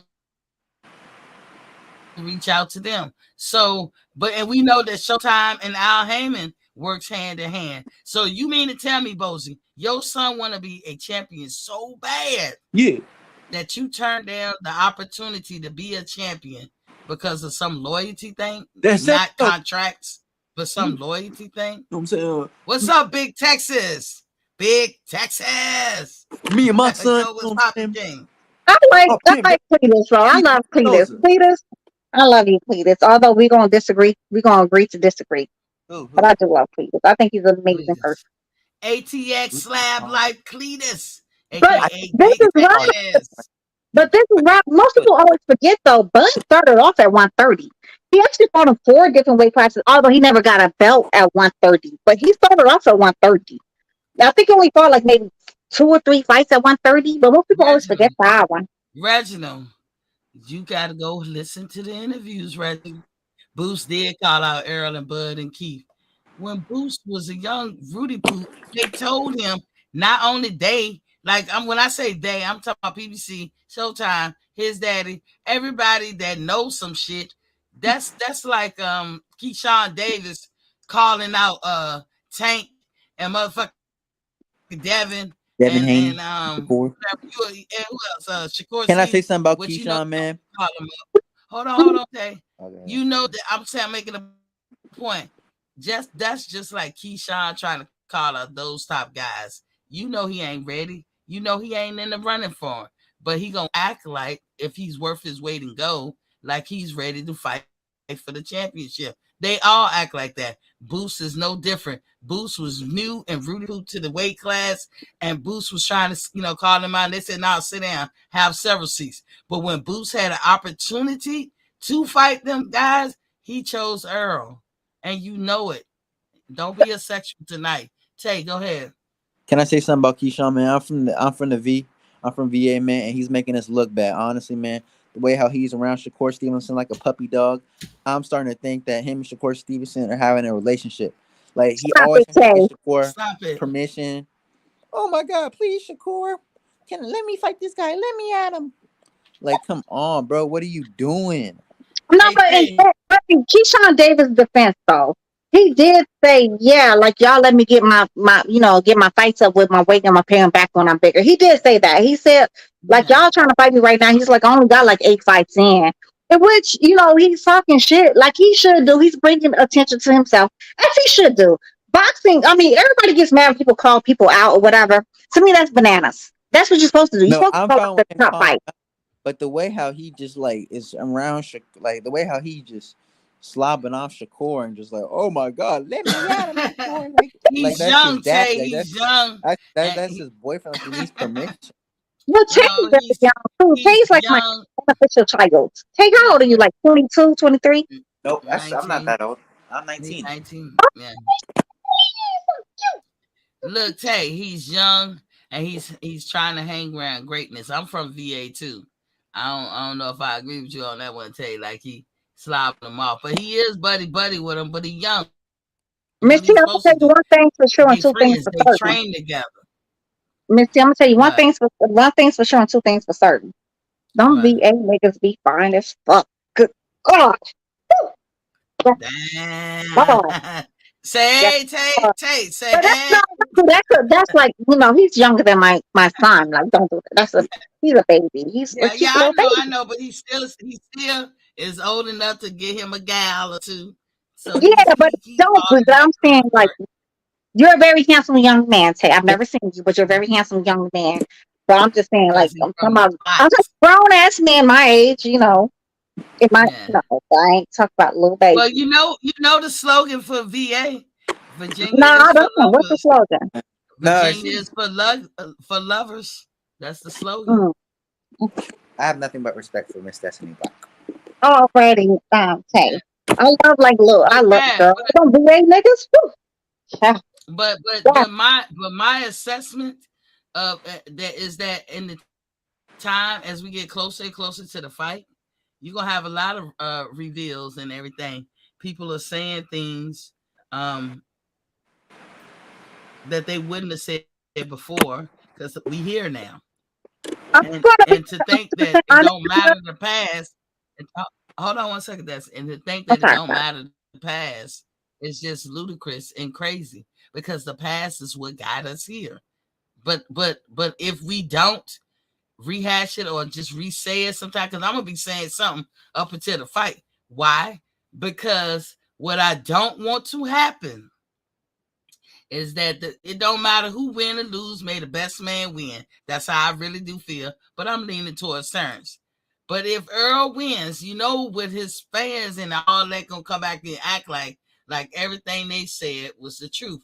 And I'm trying to show y'all that y'all's side has been the illogical, non-factual side in this whole thing. In comparison, I'm not saying that Terence Crawford is perfect, but definitely Errol Spence, y'all been doing some smoke and mirrors this whole time. Don't nip it in the bud now. Guess what? It's gonna happen again. But go ahead, Destiny. I'm still gonna say, you know what? Errol Spence does play some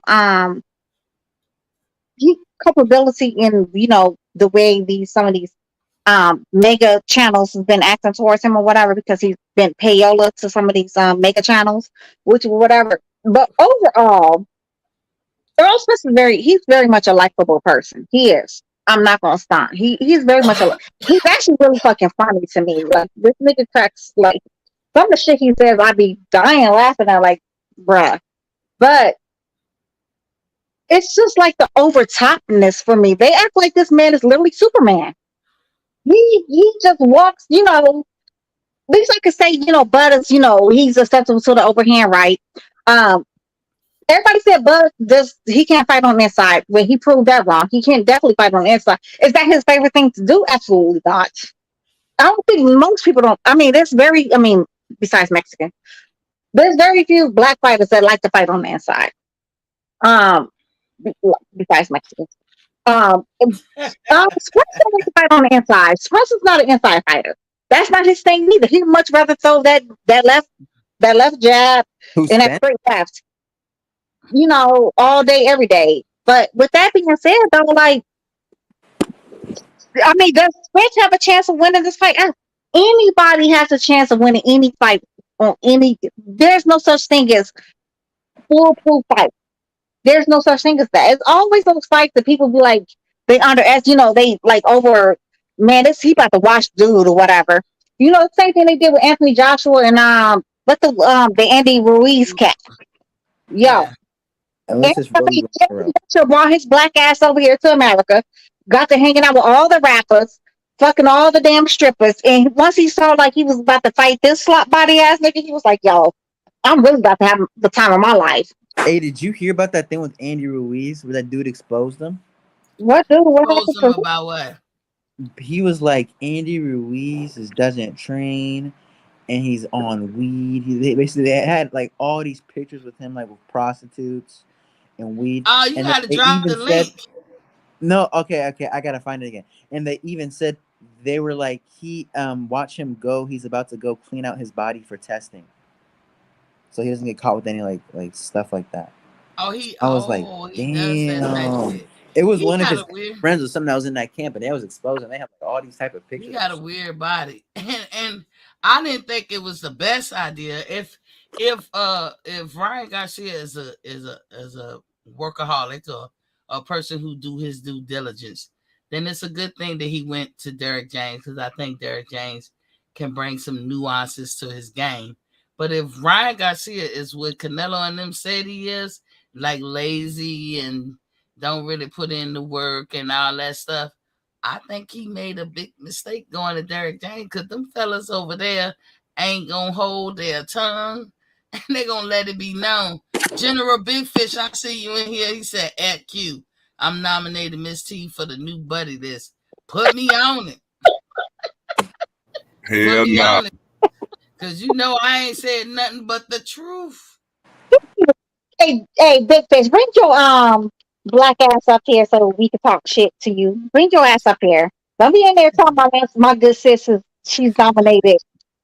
Yeah, come on now, the general, man. They jumping me again. I'm good. So okay, Miss T, you part of the buddy list. That's fine. We can be all that. I wear it with like a badge of honor. Put me on it. But one thing's for sure and two things for certain. If Bud thing or do some fucked up shit, you ain't gonna be like, oh yeah, Bud is so perfect. No, I wouldn't do that. I sure won't do that. And you don't be like, oh yeah, Bud don't get caught with nothing. No, Bud will never get hit. No. That nigga, you know, he's goddamn P-Man. He walks through everything. Let me tell you, go check out that interview with Fight Hub with Keith Thurman, because at the 2-minute mark, you're gonna find out some good stuff. Like around the 2-minute mark, it gets good. But you can watch that whole first 2 minutes. At the 5:08 mark, he tells you what fight he rather. So when you hear me say Keith Thurman rather Spence and then Crawford, that's the order. Well, he said that. He said he had no interest in fighting Crawford. That's what. Remember, Spence said. Morris Day said that. He said, "I have no interest in fighting Bud unless they can try to entice me with this. But I have no interest. Then after Bud beat Sean Porter, then he was like, "Oh yeah, I don't see nothing special in Bud, but I need a warm." But he needed a warm up fight though because he was going to go challenge Bud. So he fought the Mario Barrios dude and almost, looked good and terrible in that fucking fight. But at the end of the day, he still ended up trying to challenge, sprints. There's a reason why I lean more to little buddy. And I'm sorry, Derrick James. Everybody want to go to Derrick James. You know why? Because he has like a black Mexican style of fighting. I like that term. It's just a little bit more polished than most Mexicans, but it doesn't matter who Anthony Joshua goes to, or even Ryan Garcia.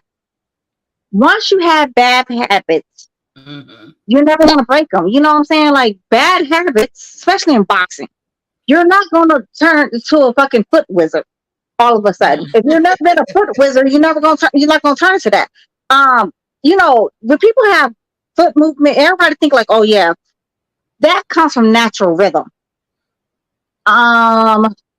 It's like dancing. Not natural rhythm like that. No, when you have like footwork, that has to come from natural rhythm. That's why all of but who actually does have natural rhythm, and when he gets with the Dominican cat, he looks so much better. Jermell Charlo. Jermell Charlo had that Dominican cat in his corner. He fought Castano the second time. Right. He looked spectacular. He didn't really have Derrick, the slow ass James, training him. He had that black ass Dominican cat training him. Because Charlo actually has natural. Before he even went over there, when he was still with Ronnie James, he fought 1,000 times better than he did when he went over to flat-footed ass. I didn't got no rhythm ass Derrick James. Hold on, I disagree. He became more of a power puncher. I feel like he started sitting down on his punches. You're right. Yeah, he looks really good now. No, when he had that Dominican cat, he looked spectacular against that. Against Castano this time, right? He looked good in the Rosario fight too. I thought he looked good. But think about when he fought Castano the first time, right? Everybody was like, some people thought he really lost the fight. Some people was like, oh yeah, maybe it was a draw. But even he didn't think he looked that great. But when he went back and fought Castano, and he had that black Dominican cat who told him to be light on your feet, float like a butterfly, sting like a bee. He looked spectacular. He stayed off the fucking dumbass ropes. He was not flat-footed as he usually is, which makes no flat-footedness. Only time you should plant your feet like that is when you're really about to throw. Like if you ever notice when Bud throws a haymaker, he literally plants one of his feet. His lead foot is always on the outside of his opponent's lead foot too. He kind of still on his toe. But a good example would be Errol Spence. When Errol back you in the corner and he sit down and he rips your body with them punches that shit you feel at home. Errol Spence, this is why I said before, he's almost like he the type person to hover the brakes.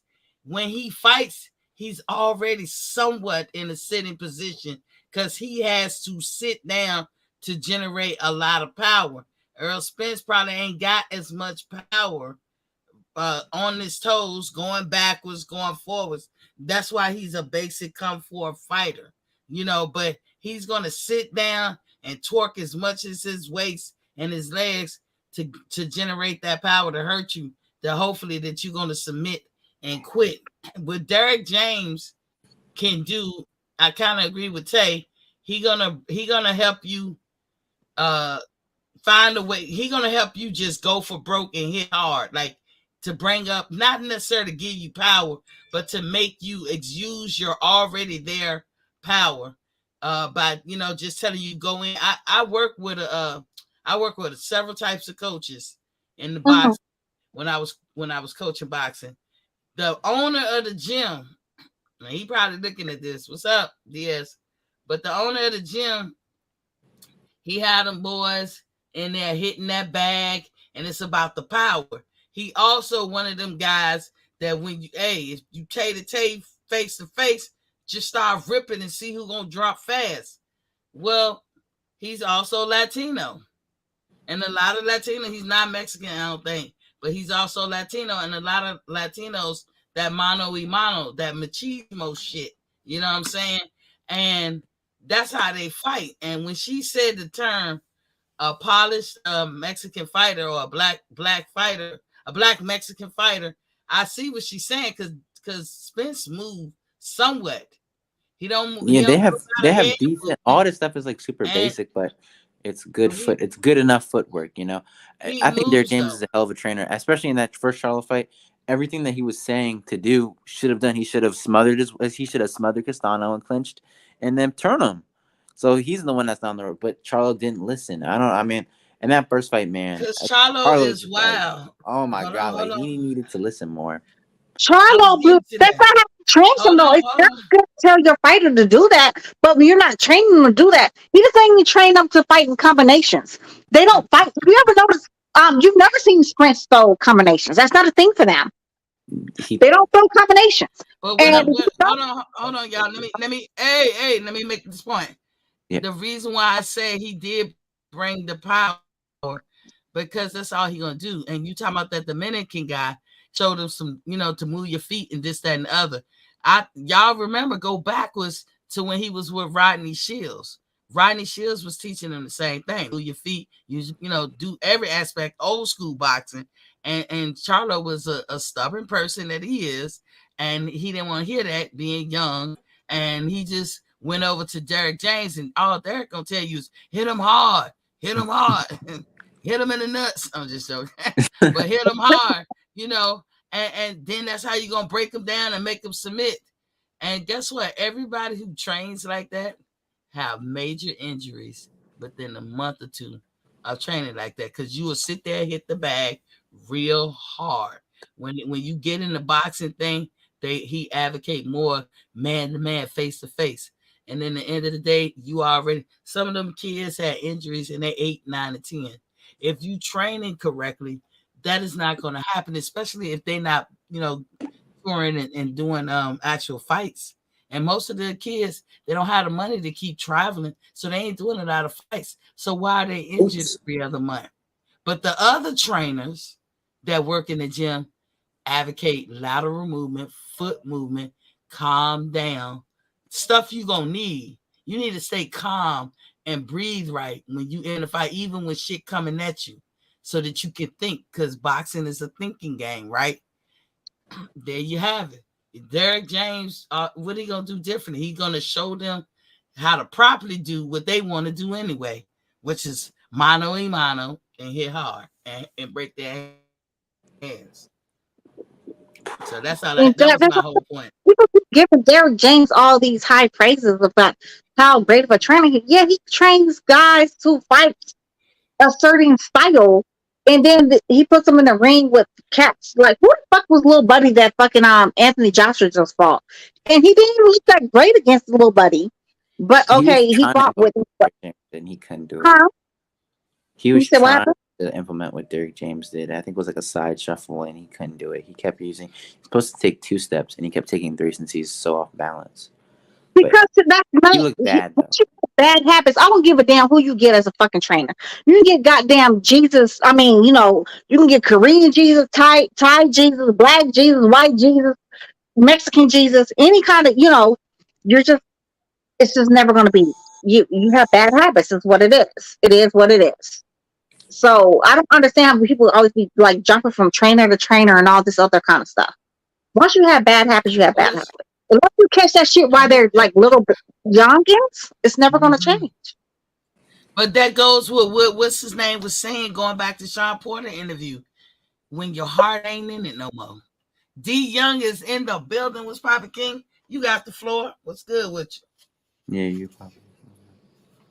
What's going on, Miss T? What's going on, Miss T? How y'all doing? We good. Good. Yo, yeah, man. Hey, we got a date. What's going on? Hello? Yeah, hello? D Young.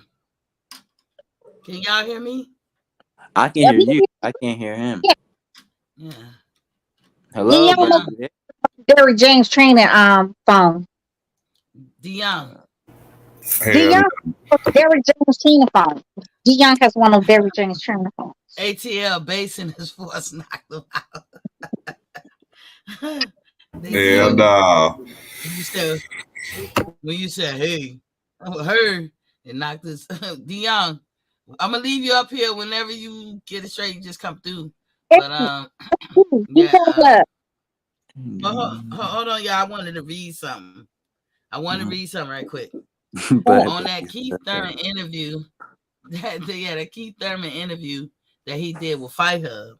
The first 2 minutes is cool. You can zip through that. I'm giving y'all the times to go to it. 5:08. He shows you or tells you that he rather the Spence fight. That's why when I say things, I mean here it is him saying. At 5:13, he was talking about why the Spence fight and him couldn't get made, and he used the word political, and he pontificated more on that. At 6:14, like a minute or so after that, he told you that he gonna fight till he's 39 years old or 40. He want to do it just like Mayweather and Pacquiao, so he gonna be here for a minute. At 6:42, he gave you pushback about the December 20 in December fight. Keith was supposed to fight Errol from that moment, then February, and then he was hoping against hope to fight him this spring/summer, the beginning of the summer in the spring. But so that was April, May. So he didn't get that, and he telling you what he was thinking, and that's why he was quiet. At 7:19, he talked about injuries, and I love this part. He talked about the whiplash that he had got, and no matter how small your injury, and he was coming off talking about Earl's latest injury. He's like, no matter how small your injury is, it has lingering effects. You sometimes want to find that shit out before you in the ring and fighting somebody like Crawford. Because, and I ain't saying that to say they shouldn't have to fight, but he was saying that just a little injury changes you. That's what I took from it. You ain't gonna be the same. Go check that part out. Let's see. No, I'm not. No, I'm not gonna give credence to that. No, man. Hold on. No. I'm gonna tell you I'm not gonna give credence to that. I'm gonna tell you why I'm not gonna give credence to that because you cut me off, so I gotta do that. Hey, and at 7:48, he talked about the fact that he only want big fights. He only want big fights. I'm gonna get a chance to rebut that, Destiny, but let me finish. 8:25, he was talking about belt hunting, like how he was as a belt hunter, and you can draw similarities to our current favorite fighters now. And then I said I'm gonna say 21:56, which is 9:56. He called what he think his prediction is for the fight, and that's a draw. He said it's a draw.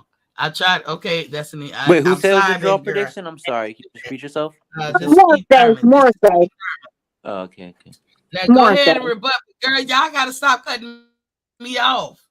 No, you're right, Misty. I'm sorry. I thought you were down when you know. I always tell you like you got whatever. Yeah. No, I was gonna say though that small injury thing or whatever. Stop the madness because, like Mayweather says, he said there is no boxer that actually gets in a ring when that bell goes ding ding ding does not suffer from some type of injury. He said he doesn't even matter. Like it doesn't matter like what it is. He says somebody's always injured. There's always an injury somewhere, and you know what? I'm not gonna allow nobody to use that as always a scapegoat. Now, there's legitimate injuries that literally, like it does take some consideration or whatever. Like when Devin Haney fought Gamboa, he legitimately had a broken hand, which we know he had a legitimate broken hand. He just barely had. I think did he have shoulder injury? I mean, shoulder surgery before that fight or right after? It was something like that. And he legitimately had a broken hand. Right? Same thing when Mayweather fought Castillo. He legitimately had like his shoulder was fucked up. That's why he was fighting the way he did when he fought Castillo the first fight. Or whatever. When he broke his hand on little buddy's head, I forgot that was the only knockdown that was ever, attributed to Mayweather, which was not really it was a real knockdown, I guess.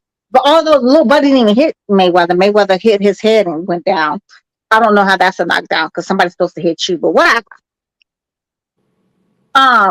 Miss T, there is now. Let's not be ridiculous because, like he says, anybody in Miss T, you know what? You was in the military. You know, we was always hurt. Something was always hurt, like a good hip, something was always a shoulder, something arms. We was never always 100%. Anytime you work out extensively for no reason. But that's not what he was saying. I don't even know what you were rebutting because that's not what he was saying. He was trying to but listen to let me re-say it. He was trying to make a point that any injury you got, it does matter and that it would linger.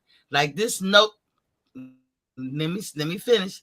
This notion that I pulled through this and I'm a trooper and let me do this and or when you mad at other people who don't have injuries you mad at people who do be having injuries, you know, that's crazy because he referred to himself the whiplash that he had.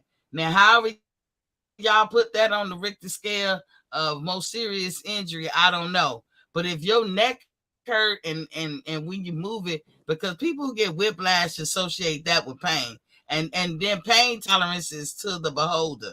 So that movement of the neck, you got to move your neck and head when you fighting. When you get knocked upside the head, your neck gonna move and all that. If it's fighting. Hold on, Mr. My neighbor, this man is up here beating his wife. This man is up here beating his wife. He literally up here beating his wife. Shit. What people trying to fuck? I'm so sorry, Miss C. Like, I don't know if I should call the police or just let them be great. No, if you go knock on the door, keep yourself on camera. Shit. We're not going to open the damn door so he can shoot me in my don't go knocking at her. He a wife beater. He gonna he do that to his wife. What he gonna do to you? Thank you. Yeah. He must love that woman. Look, take the broom and just knock the ceiling. I wouldn't go near that. Why not? Miss T, if I can put myself in view, I'm gonna tell my daughter to call the police. Okay. Oh, okay. Yeah. But that's I was gonna get off topic, but we can get back on topic. But no, that's all I'm saying. It's his point was just he was showing how his whiplash delayed him and Sean Porter, right? Now think about the injuries that Errol has or anybody else has. I'm sorry for interrupting you, Miss T, but like, can you? So you said his whiplash was Sean Porter. Who are we talking? Errol Spence's whiplash? We talking about Keith Thurman. The whole okay.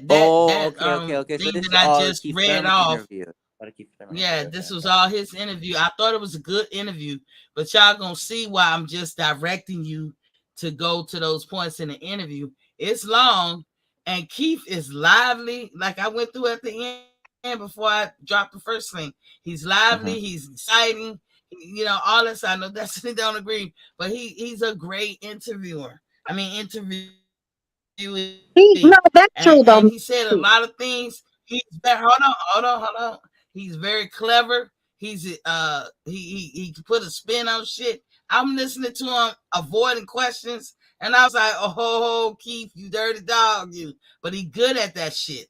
Y'all better recognize that man is good at that shit. So I'm telling y'all, go watch the interview. It's a long interview, but those are time frames that you can get right to the meat and potatoes. Go ahead, but I'm not going to give him credits, or I'm not going to say I'm going to give him passes because people so-called have these so-called injuries or whatever. Like Mayweather says, every time anybody gets in that fight, going into the ring, majority everybody's going to have some type of injury, no matter how big or how small. And it is what it is.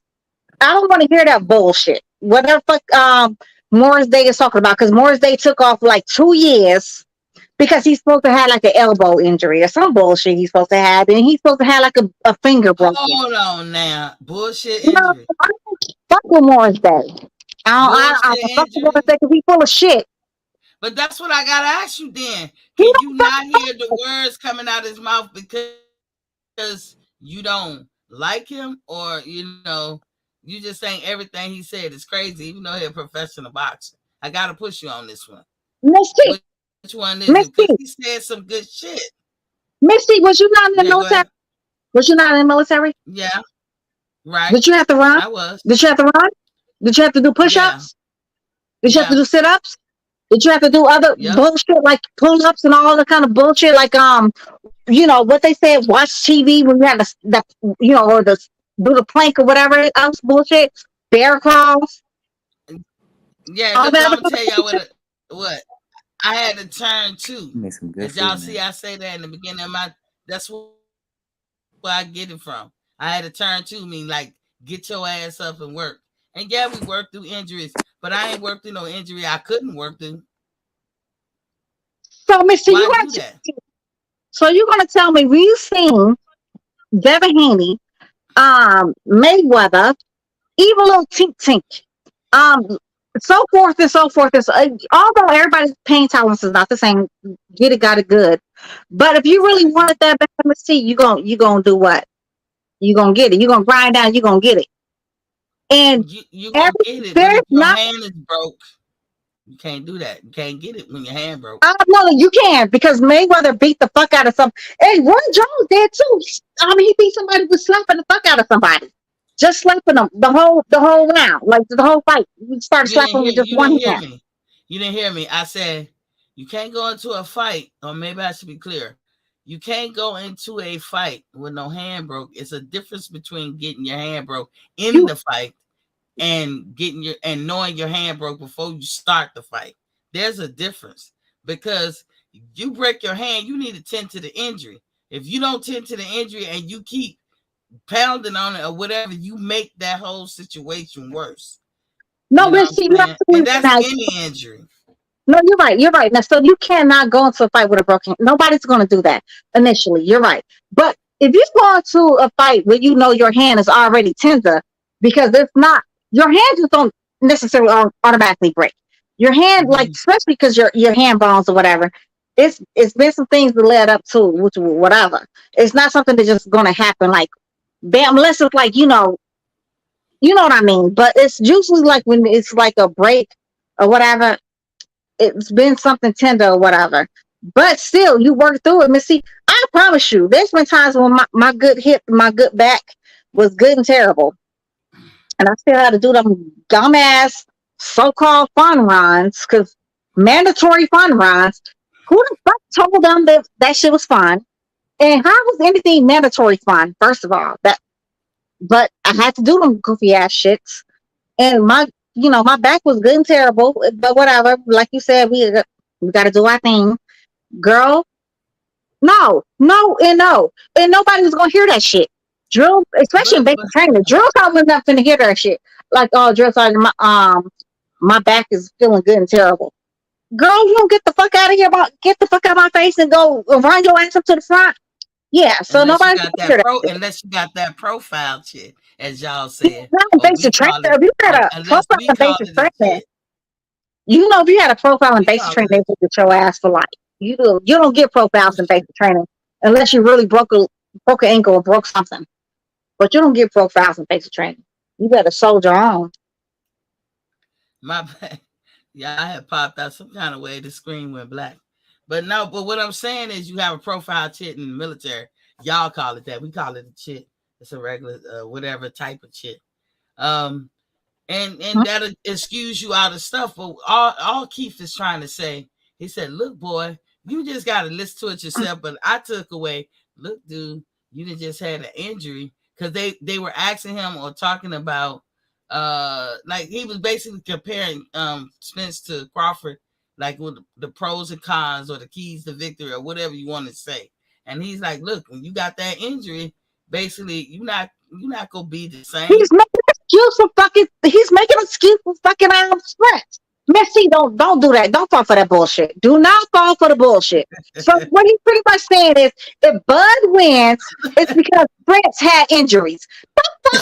So did Mayweather keep on winning? Mayweather had tons of injuries. How the fuck he keep on winning?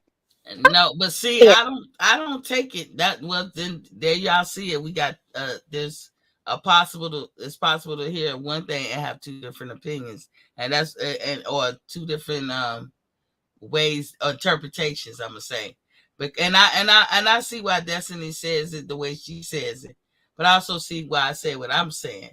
I didn't take it as he's trying to make an excuse already.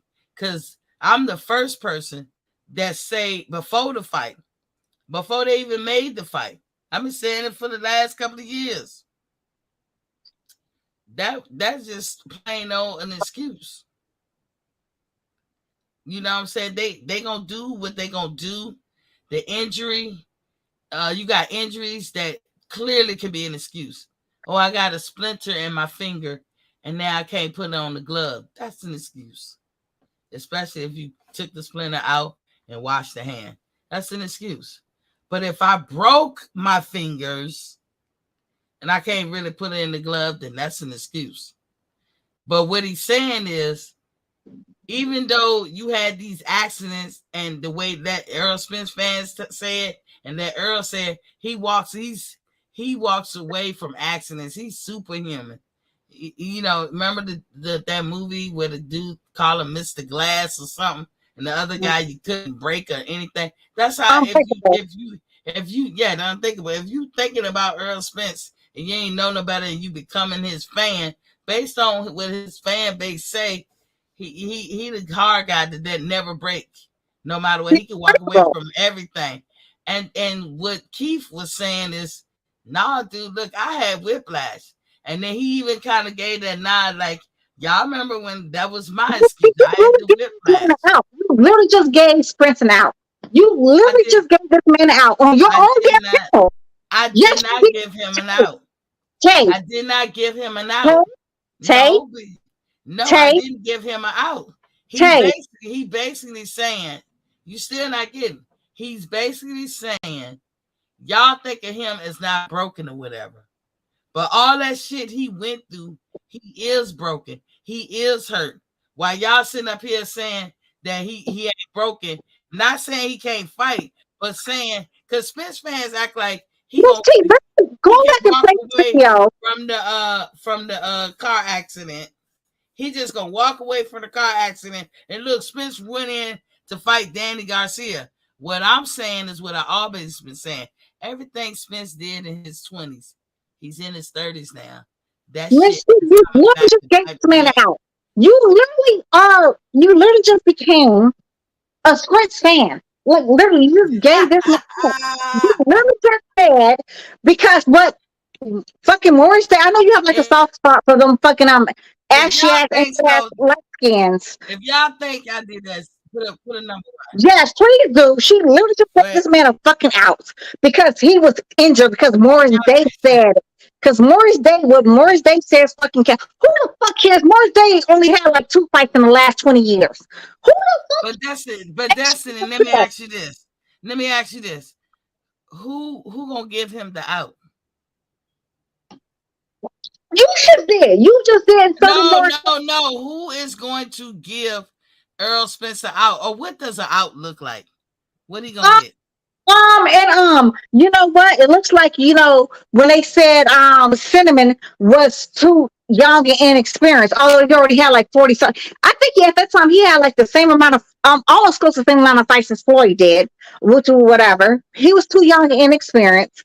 It also looks like whenever time Homostenko fights, either somebody robbed him or he was good and injured or he was too inexperienced. It also looks like anybody who's not on anybody who's on a hope list kind of conversation. And you sound like you putting Spence on a hope list. And honestly, I think when the fight actually comes about, July, I'm gonna tell you why. July 29th, when this fight actually does happen, right? You're gonna hear the commentators in the crowd going for Spence. You know why? He's a lighter shade of black than Bud. I can guarantee you it's gonna be a pro fucking Spence crowd. It's gonna be a pro fucking Spence crowd. Oiled up. They're gonna get their little oil packages. They're gonna be applying oil to each other. It's gonna be crazy. You're gonna be thinking, "Oh my god, this is a gay orgy." Listen to what I'm saying. Listen to what I'm saying. Pride all over again, and I support gay pride. Listen to what I'm saying. Listen to what I'm saying. Those injuries that Earl sustained in his 20s, all that stuff, that drinking that he did and sustained, all in his 20s. When I look at that, that is not out. You're taking away from Bugs. You're literally taking away from Bugs. Calm down. It's not an out, Destiny. You know why? It's that going to, can I ask you this? Yeah, you're gonna say it's okay is that going to take away from the fight? Is Bud gonna give him the outs? No. But the aerosexuals will. They'll say but that. Why would we care? Because you know, and a broken. Why would we care? Use your own against you. No. Why would we care? Okay. Why would we care if Bud beats the hell out of him? Okay, you're gonna reap these words. You're gonna reap what you sow because you literally just gave these ashy Negroes a fucking out. And that's what you did. And all the race fans too. You gave all the race fans, all the ashy Negroes a way out. If y'all think I did, so let me know in the chat. Believe I'm on Miss T. I'm gonna jump back, Miss T. Got a phone call. Look, just let me know because what I'm saying today, I've been saying for months and months and months. So if I'm using your logic, Destiny, I gave him an out a long time ago. I've been gave him an out a long time ago. The funniest part is this man has never lived a fighter's lifestyle, right? He's always lived on the edge. He's always abused. And you know who else abused their body? And also, you know, when they actually did take that first L, not the first L, that was actually their second, but legitimately their first L. Who abused their bodies, who did all kind of weird shit, party all the time, baby mama drama, and all the other kind of weird shit, was Roy Jones. Prime example. Roy Jones is literally, Spence is literally Roy Jones 2.0 when it comes down to, you know, what happens in the ring. But you literally just gave this man, who told him to live like that? Nobody told him to go drink and drive. Nobody told him to be drinking and try to go in the gym. So you but by your logic, Destiny, you just gave him out too when you said he doesn't live the boxer lifestyle or conducive. So they can say that too. What you're basically saying is I'm giving the Spence sexuals a talking point. Yes, you did. They can work. Because Bud gonna whip his ass. But Miss T, but who is it gonna work on? Man, don't nobody believe that bullshit. You know they gonna do it. We all know they fucking. You know, we all know they fucking love Errol Spence. Right to your channel. But would they have credibility when they talking to you guys? Even when they saying that, what you gonna do? I'm gonna laugh and say, then Bud just beat his ass. But Miss T, go right back to your talking points because what Morris Day said, because somehow Morris Day's words become golden because he's been fighting since when? Ricky Lake, never, 1990, never. So why do you listen to what the fuck what Morris Day got to say? I like Keith Thurman. I like Keith Thurman, and I don't see that he's a liar. Chat. Oh my God. You said Mr. Keith Thurman is not a liar? Morris Day, because that hairline beneficial. I don't think that he is a liar. I didn't say he don't lie. I said I don't think if you lie, but don't that make you a liar? If I kill someone, does that make me a murderer? No, because have you lied? Are you a liar? Are you a liar? Yes, I'm a liar. I kill someone. Hey, nigga, a liar. You a liar. Everybody told good lies. Everybody told good lies. I damn sure told lies sometimes. I lie all the time. Everybody tell lies. I can tell lies. So we're but that don't mean you get to attribute liar to them. Yeah, that's exactly right. Liar to them. No, Mr. I'm talking about when you describe somebody. When you describe somebody as a liar. That person can't tell one lie every blue moon, and you be like, see that person over there? That's a liar. No, that person has consistently abused. Miss T, that is not by definition. That is not by definition. I don't know what world y'all live in. That is not by definition. Liar means if you tell a lie. Liar means if you told a lie. That's really like past tense, right? That person's the liar, or they told. Liar means. Liar means you talking about a person. If you tell a lie, they tell lies. That's what liar means, right? It's the adjective part or whatever. Yeah, they're telling lies. Like they lied, they told lies, they're telling lies. That's We said They, liar. oh yeah, you look great. And you a know, lie. I looked up a lie. A because person who you tells want lies. your feelings. Do Let anybody keep understand going. this in the chat? Yes, Keep you going. might understand this in the I don't chat. know I what looked the up, hell going on. Liars. I We don't have know what they talk liars. about. Yeah, I a don't know what liar they is a talk person about. who tells lies. I looked it up on Google. I That Using don't was, know. it Oxford was a good show. Dictionary Pages. It was a good show, but I when's know y'all don't. Great show. What you say, 1996? Destiny? No, Jeffrey Russell Oh, said Ricky Ricky Lake Lake. was a good day. You're That right. was my It was shit. a good show. That Yeah, was but my. Oh, what's up, Zachary? What's up? Hey, that was Ricky Lake was thick as hell though. almost 30 years ago, though, Zachary. Stop the math. Ricky Lake was thick as hell, Sean. Lord, there he go. There he go. We ain't talking about her thickness, but in the end, I Destiny. am. In the end, Who I picked me? do. Thicky Talking Ricky. about Ricky Lake. She was talking In the Ricky. end, I would suggest everybody just go look at that video. It's too long, but the most thing that I took away from it is his ability to spin. Ricky had them lovely lady lumps. He's good at spinning. Even though he has a list, he's good with communication, and I can see why he's a casual attraction. Like, casuals do like. He's one of those ones that can have the it factor too, because casual people like to watch him.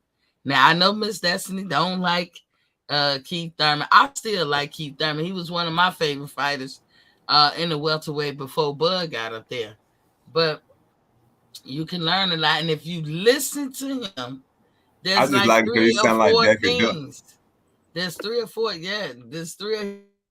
He has funny, like the list I was talking about. If you listen to him, he says about 3 or 4 things that he kind of like answering questions or in his own little way clearing up rumors or whatever. As far as like the Blu-ray thing, you already know he's biased. And when you act like Earl got all these tools in the bag and Terence Crawford has nothing, that's how you know it's all capped and everything like that.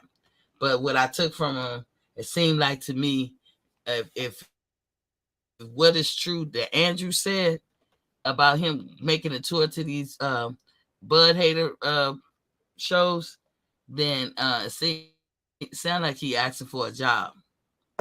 And he got more money than me. I ain't picking on him or putting him down, but that sound like you asking for the job. And then you got Sean Porter. Oh, that was the cake. That was beautiful. But that's all I was talking about, Destiny. Like, to me, overall. No, but you literally gave that. You literally just gave Megas and the reigning king of Megas, aka Sprints, a legitimate talking point, because literally you just said, because whatever Morris Day said, you co-signing that bullshit.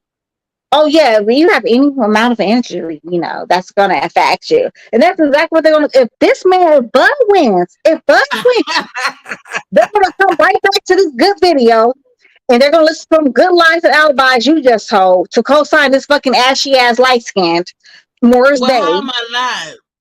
What you saying lies? I took it right out his mouth. What am I lying about? So then Mayweather also said that's not a fighter. Mayweather also said that's not a fighter who don't go into no fights without injuries. So was Mayweather lying? Do we make excuses for Mayweather? Did we ever make excuses for Mayweather? I think no. But I'm gonna think. But you gotta air in some little common sense. If Mayweather said that, Mayweather said no fighter goes in without injuries. But Mayweather don't know every boxer on the world. There can be a time when a fighter actually do go in without an injury. What I'm gleaning from the injury talk is simple. Yeah, that's it. I know you don't want me to say it again, so I ain't gonna say it. But it's simple. But it's none of that's gonna matter if Terence Crawford beats him. Or none of that's gonna matter. What are you when it's not. What are you talking? It's not gonna matter. Let me show you. Who is it gonna matter? I'm gonna show you a small example how it's gonna matter, right? Once Sean Porter and his daddy said, Sean Porter said, I was already about to retire. And his daddy said, well, we didn't have a good training camp, right? That's all you heard all over these mega channels, right? That's all we heard all these mega channels, right? And then when fucking Kel Brooks said Lil Buddy hit harder than Bud, although it doesn't even make sense because how could he hit harder and it took him the longest to get you the fuck up out of there, which was actually coming off a loss with a broken ass eye, but get it got it good. And that's all you hear. It's till this day, that's all you hear about. This is what we hear. And you literally just told Lil Buddy, oh, because you've been injured. Although your injuries has been caused by your own hands because you've been a drunk driver and just drunk in general. But we're gonna make it, you know what? Because what Morris Day said, ashy ass, light skinned Morris Day said, we gotta go with it because Miss T, she co-signs that goofy shit. Got it. But I can guarantee you, had the role been reversed, and it been Bud who's always suffering from injuries, who's always like, you know, I got to take a hiatus because, you know, my pinky toe is broke, my good kneecap, one of my ankles, one of my little ankle sides, or my ankle bracelet broke. I hurt. I jammed my left index or my right index finger. They would never give a fuck. Miss T, I don't think you understand. I don't think you understand that. Mega channels outnumber Bud channels on any given Sunday. And the difference between mega channels versus Bud channels, we could just, you know what, I don't like the way Bud, I think you could do better. I think fight better. Let me get in there. Let me get in there. Go ahead, Chrissy. When they had come up with all their talking points, what do I do mostly on the show? I started this show debunking the old talking point Jerry, that we could never even get to. Ma'am, Miss Jerry Tasker, ma'am, didn't I tell you to please put a tampon on and don't talk to me until don't talk to me until you're not drunk. Thank you, ma'am. Lord. Come on, can I let me get out what I'm gonna say, Jerry? I know, right? Y'all funny. So what I'm saying, what was I saying? I was talking. Get me back before y'all interrupted me. The outs. I told you just gave Lil Buddy the outs. Oh, debunking. So you had all the. I told you what I did in regards to these YouTube channels, these Spence sexuals or whatever that be putting out good lies and alibis, as Destiny call them. Eventually listening to all that shit, I eventually wanted to get a channel. So then I get a channel, and then I could come with the logic and the reasonable conclusions and stuff like that. I have never changed. This whole time. You did today. I've been doing this, and no, I didn't. But what I done was stick to what I always been saying. When Keith Thurman had injuries, I was understanding. I never got on that train, and I know Big Fish know what I'm talking about. That followed everybody to the hater Keith group. I never did. But then when Errol Spence got his injuries, I gave him reasonable. I gave not reasonable doubt, but reason. I was reasonable with him. Now Errol Spence had the eye injury, and y'all have heard me on my show so many times. He need to sit out at least a year. Y'all have heard me say it. It still don't mean he ain't gonna get no backlash for always coming up injured and shit. Just like Keith ain't get just like Keith got backlash for always coming up injured. But y'all heard me say, nigga, sit your ass down for more than 6 months. Because they may say your eye is healed in 3 months or whatever, but it don't mean it's healed enough for you to go out and do XYZ. It's just healed enough for you to go out and be normal and function in the world. So y'all heard me say that months last year. Okay. Year before last, I was always saying that. Hold on. Miss Hold T. hold on. Okay. And, no, hold on. And y'all shut up, ATL. And in the end of the day, if you injured, it's up to you as a fan if you want to believe it or not, or take it in consideration or not. It's totally be up to you. But for me, I know injuries. And if you got an injury and you got to sit out, then sit out. To me, what was crazy about Earl's whole situation is his fans really believe he was Superman and he's surpassing his injuries. I've talked about his drinking. I've talked about that first car accident. All this shit. When I said those things, guess what? I gave them an out then. I gave them an out because I always kept saying, what you doing to your body, you're going to pay for later. Nigga, you can't talk about Bud Crawford being older. Y'all either the same age or Bud is younger. Why? Because you damaged you. And so I'm not saying nothing different. When you have an injury, you got to sit your ass down sometimes. And if you do something over top of that injury, then Misty, right? So when he got into you drunk driving, driving, your ass down though. When he got to that drunk driving accident, he got into the drunk driving accident, right? So he set out for almost 2 years, right? Then he came back and fought Danny Garcia, already washed up, beat up Danny Garcia, mind you, right? And he looked good and terrible on that, right? And then after that, he got the eye injury, because that's what happens when you're a drunk driver and you just drink all the time and you don't train. Blow up, when you blow into a whole fat boy, right? And then you're trying to get back, so you lose one of your eyes, right?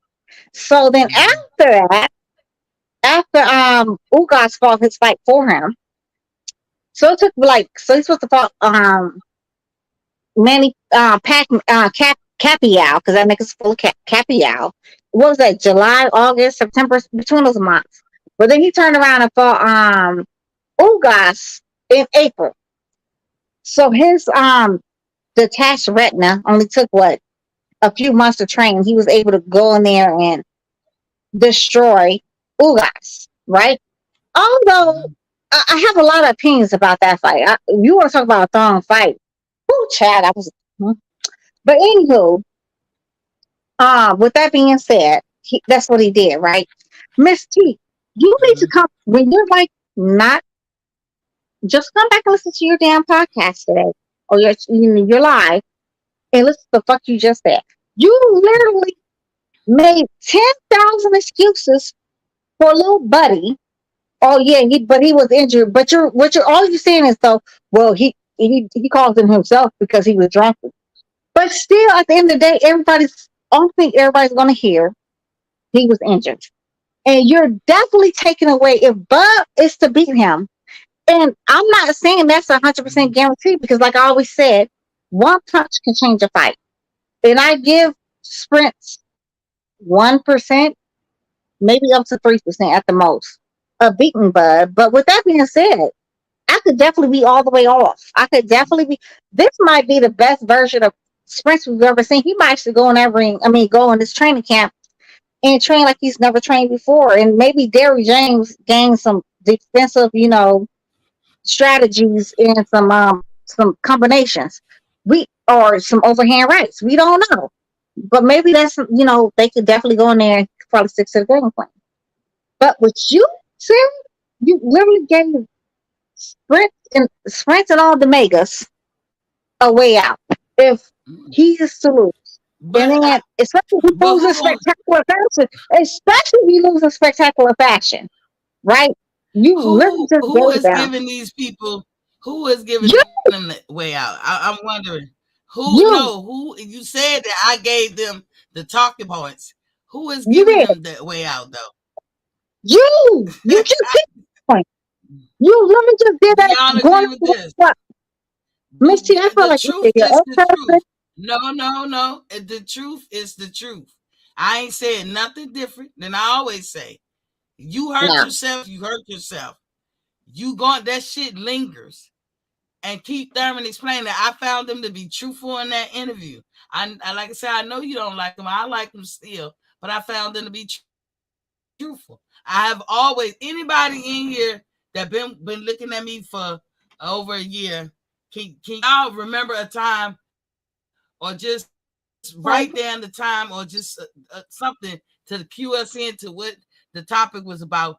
When do y'all hear me say stuff like, you injured, it's gonna take a long time to heal, it's gonna matter when you get older? I say shit like that all the time, right? If y'all agree with me that I say shit like that all the time, put a 1. If y'all don't, put a 2. And I ain't trying to copy Chimp Side or nobody. I'm just trying to get a feedback or whatever right quick, because I always say it. Ain't nothing changed. I will never not say that, because I truly believe in that. I truly believe everything you do in your 20s gonna come back on you in your 30s.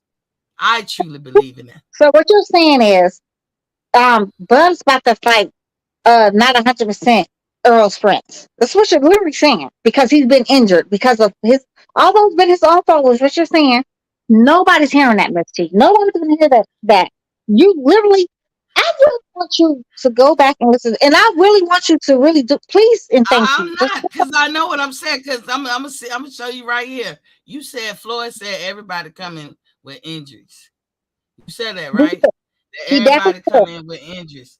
So whether I'm saying Pacquiao fight, that was after the Pacquiao fight. He was like, I was injured too. He's like, every fight comes in. Okay, but everybody comes in with injuries, and a lot of people say I'm 100%, and we don't know if they saying 100% like no injuries at all, or 100% like they say I'm injuries, but I'm all right. It's there's acceptable amount of injuries. With Keith Thurman, I don't think. Look, all I can tell you guys is go look at the interview, look at the context and what they were saying, and see if I made sense from what I was saying. But if I gave them a talking point, I have to say, Destiny, I can't be concerned with that, because I'm saying the same thing I've always said. So I've never heard you say this, Miss T. But you're not on here every day. I've been saying this for years. Okay, well, I mean, you know, I'm always talking about their injuries and how it's affecting them later. But they say they healthy, but they say they strong. I be like, bullshit. I said for the first accident, that nigga ain't the same. He ain't never gonna be the same. Watch this, Miss T. He don't need no tune up. He come right back and fighting, blah blah blah blah blah. Cause he took the Danny Garcia fight right after that terrible accident. That ain't no tune up, and I said that is a tune up. That wasn't no damn tune up. Stop, Kevin. Hell yeah, that was a tune up compared to Bud Crawford. Compared to Albanese, get the hell out of here, man. We said Bud Crawford. We talking about what he did, nigga.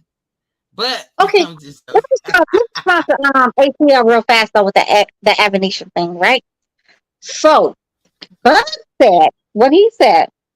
If I was not able to fight Sprint in 2022, he was going to fight regardless, right? This is what Bud said. Yeah, he said that. Wait, hold up. But according to Sprint's own words, ATL, let me finish though. According to Sprint's own words, according to Stephen Espinoza, according to even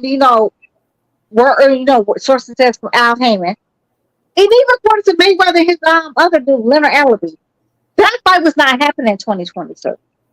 So it doesn't even matter. And then another thing is, Bud trying to fight Boots. His Bozo Ennis said, "Oh yeah, no, we don't, because we're beholden to fucking Showtime." Ortiz flat out said he's not fighting Bud. He don't want none of that smoke.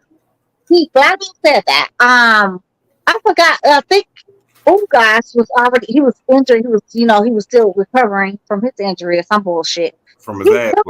No. He literally has to go down the line. And he fought a top 10 welterweight, which was David Avenesian. He was number 6. He was number 6 on the list. Got it good. But number 6. he was able to fight nobody else. Who the would you want to see him? I guess he should have fought fucking Tyson Fury. He was number 6 on the list, Destiny. He really was. Go back and look. David Affirmation was number top 6. He playing with you. He playing with you, Destiny. He won number 15. He was no. You know damn well he was not number 15. And you Destiny, he playing with you. I know he is. I'm trying to be sarcastic. He's trying to be condescending. But the thing is, though, yeah. But the thing is, Miss T, you know, you have an audience, so some people don't really even know like what really transpired with that.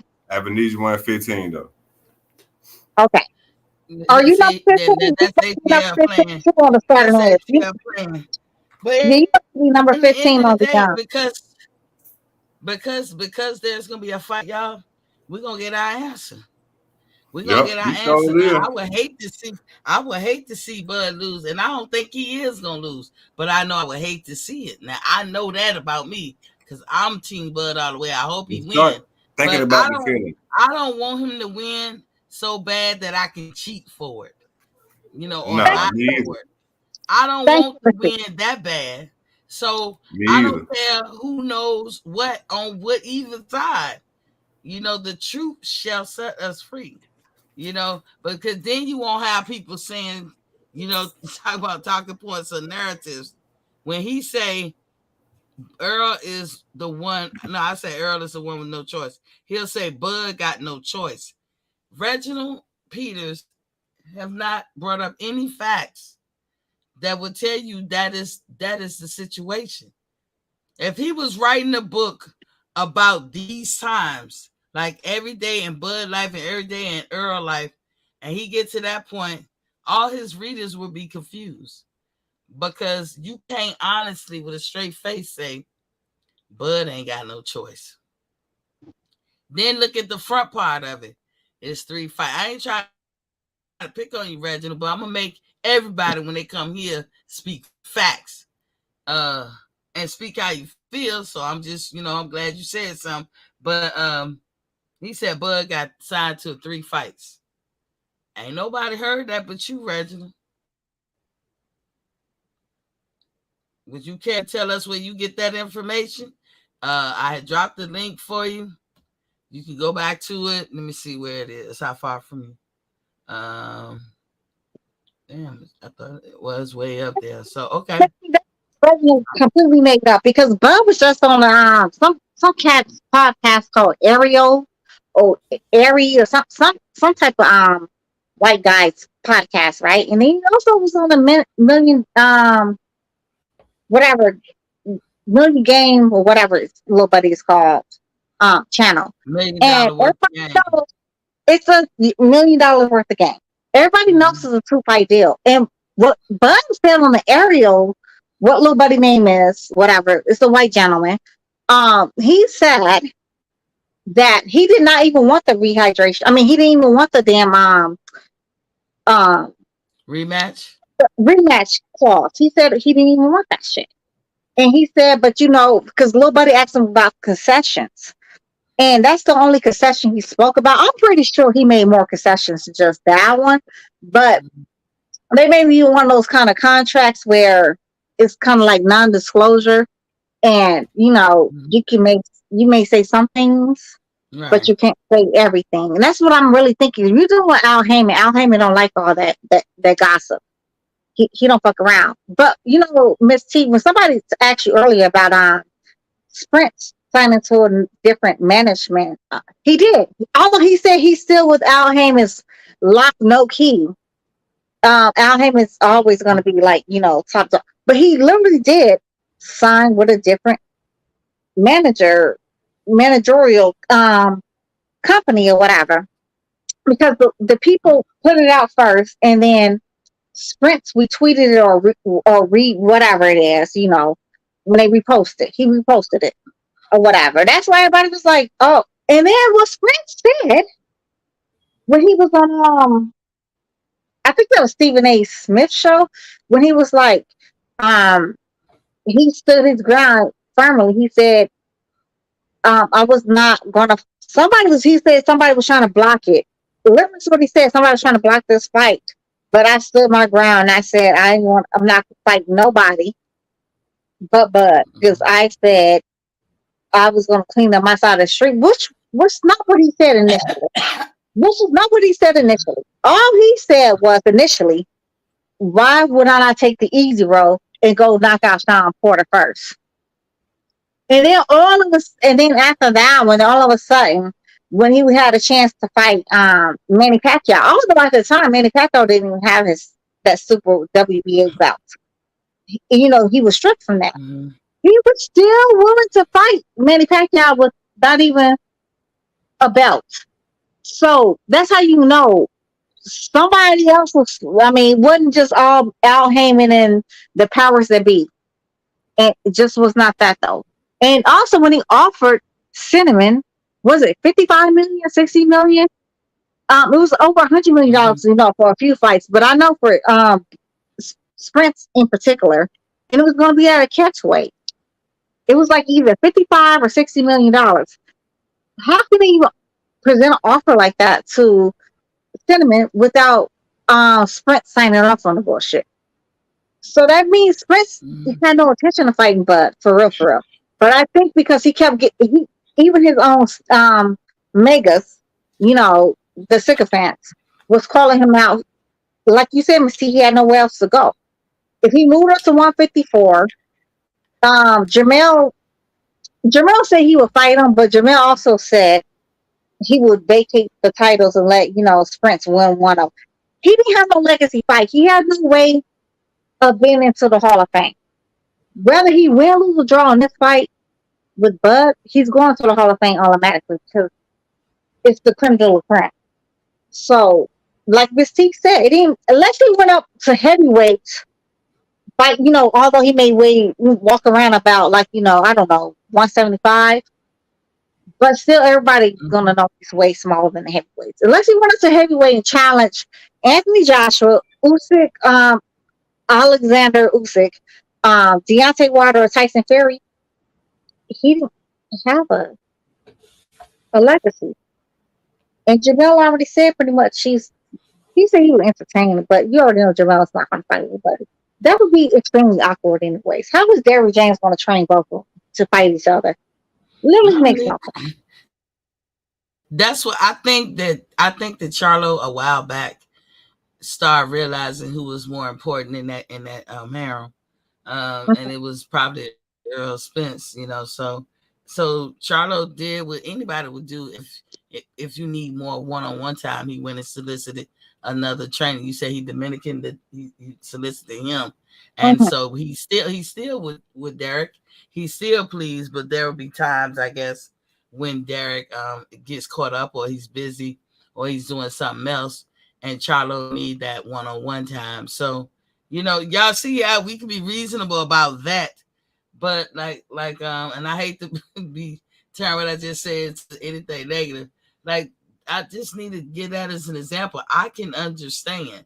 I can be empathetic or sympathetic to the fact that Charlo feels he needs his one-on-one time, and that I can understand that Derrick James could be busy at times. Not that he dissing Charlo or trying to shuck him off to the side or anything negative. And the conclusion was for Charlo, let me get a second trainer. But in the obvious thing you glean from it is that Earl is getting his primary needs met, and he's getting the face-to-face one-on-one. But I can be understanding about that across the board. But I will also feel that way about Terence and what they got going on over there.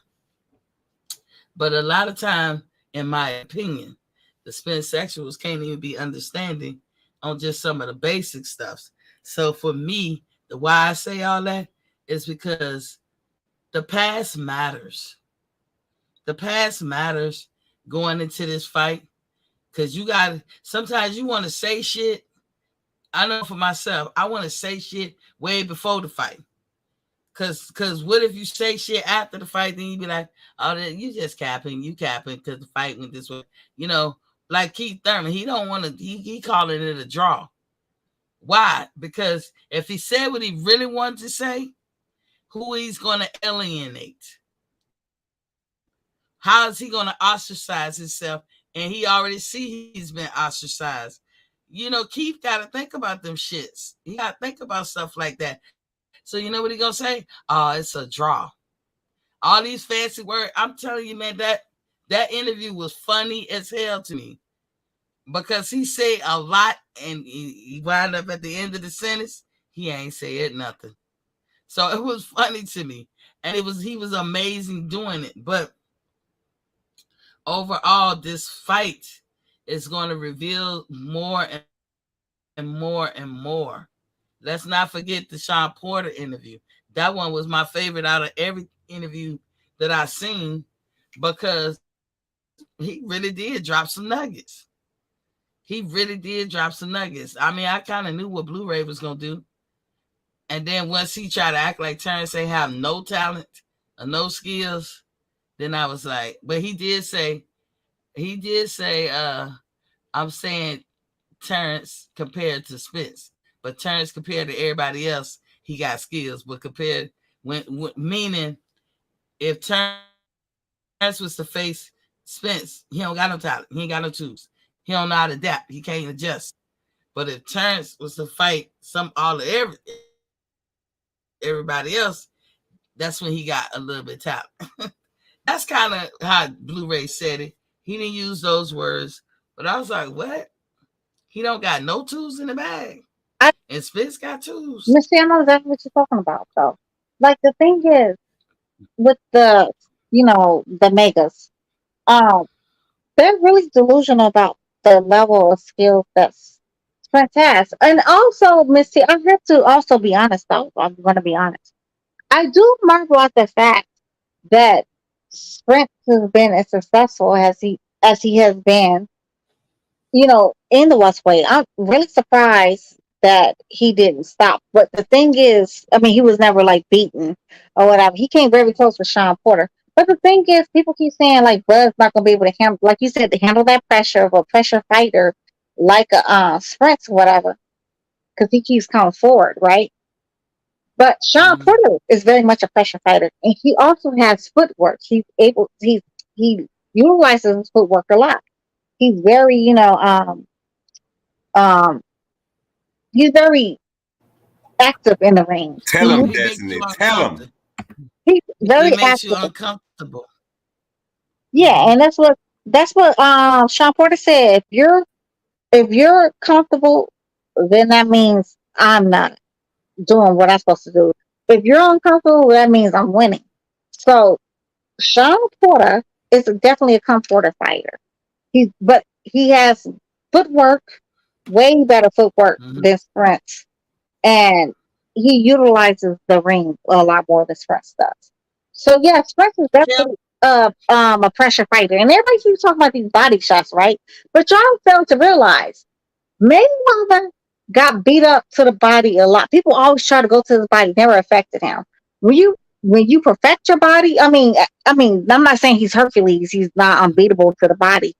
But when you perfect your body, it's not as big as the deal as most people think. And Terence Crawford, he's been hit to the body. Spence is not going to be the first person to ever hit him to the body. That's a hard puncher. That's definitely, if anybody says that's going to be, and it's somebody on Spence level, stop lying. Stop the bullshit. Cut the shit out. Cut it right now. Drink some bleach and go die if you really believe that.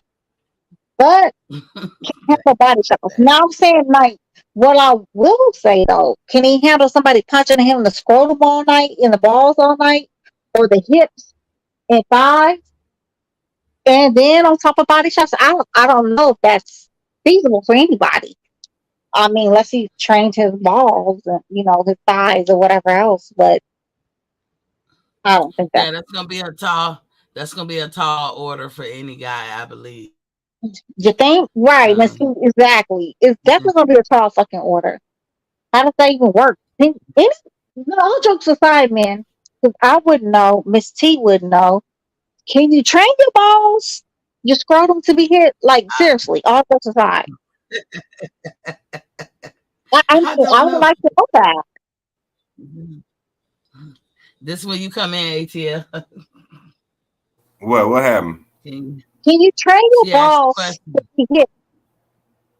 Can I train my balls to do what? your scrotum area, your private area to be hit. Like, can you train that? Like, where it's not affected? No. Nope. To take a hit. No. Hell no.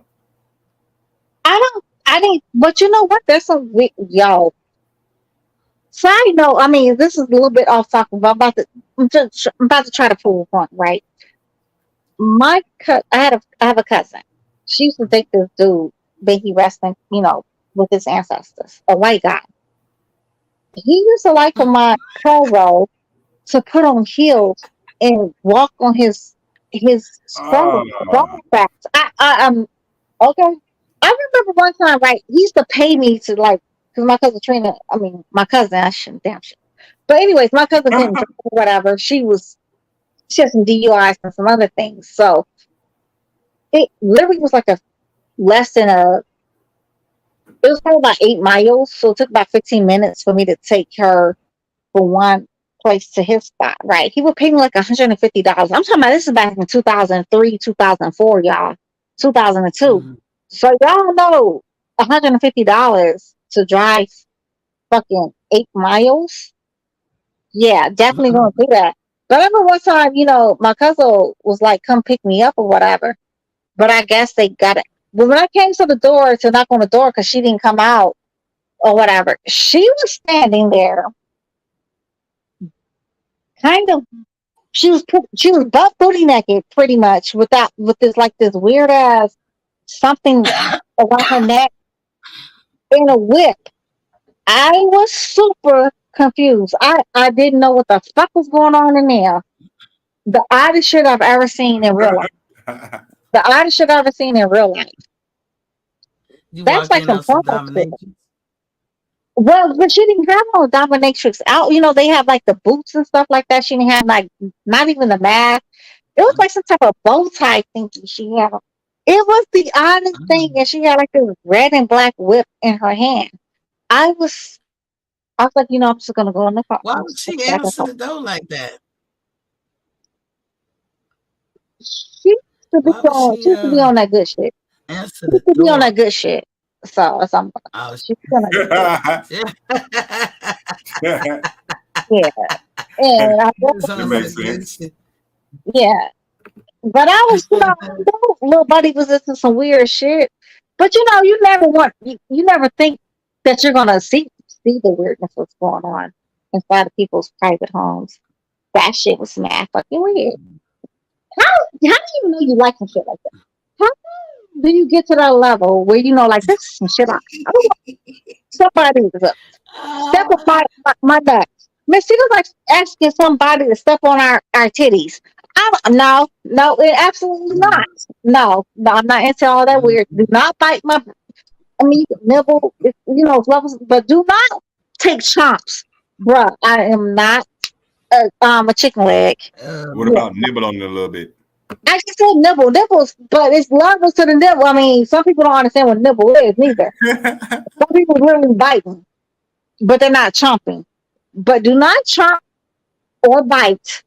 A little soft nibble, yes, but chomping and biting, no, kill yourself with bleach, and then go play in like LA traffic. The fuck, that is not sex. Missy, do you like that one? Do you like that rough one?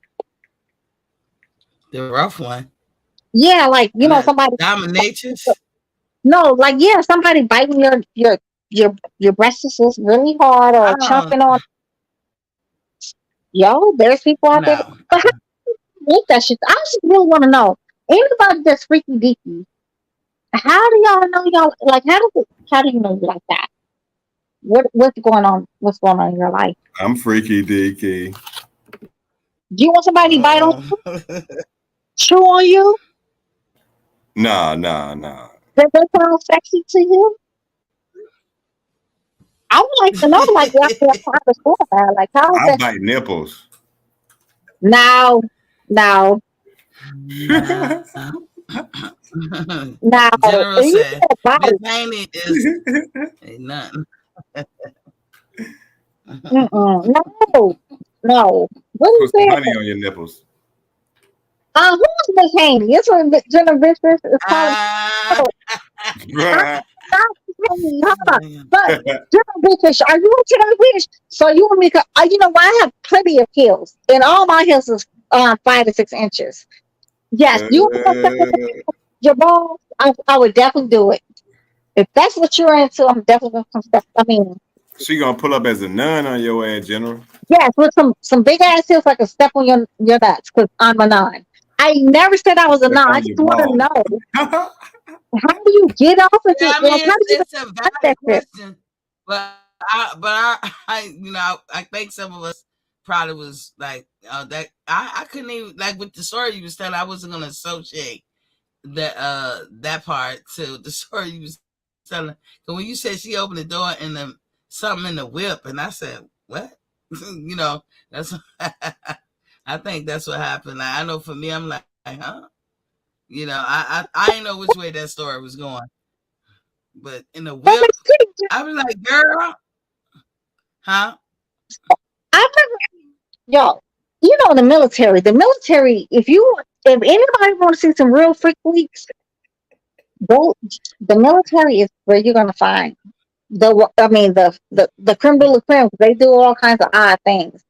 I remember I had this homegirl. She's always like inviting me over. I was very young back then. Not saying I was naive, but she just didn't strike me the type that was into some weird shit. One day, her husband invited me over, like they had cooked or whatever. This bitch came out. I'm not even, y'all, I swear on everything I love. This bitch came out, and her husband did too. This bitch came out with a Wonder Woman costume on, and her husband came out like dressed like, I don't know if he's supposed to be Hercules or some type of like Greek um mythological character or whatever. I did not understand. And I was super confused. She was like, You ready? You want to try this? Girl, hell no. What the fuck is going on here? Why do you have on a Wonder Woman outfit? And why is your man dressed like Hercules? Yeah, nah. What the fuck is going on here? Talking about some you don't want to try. No, bitch, I don't. No. I'll definitely pass. That's some odd shit. Would you like that one, Missy?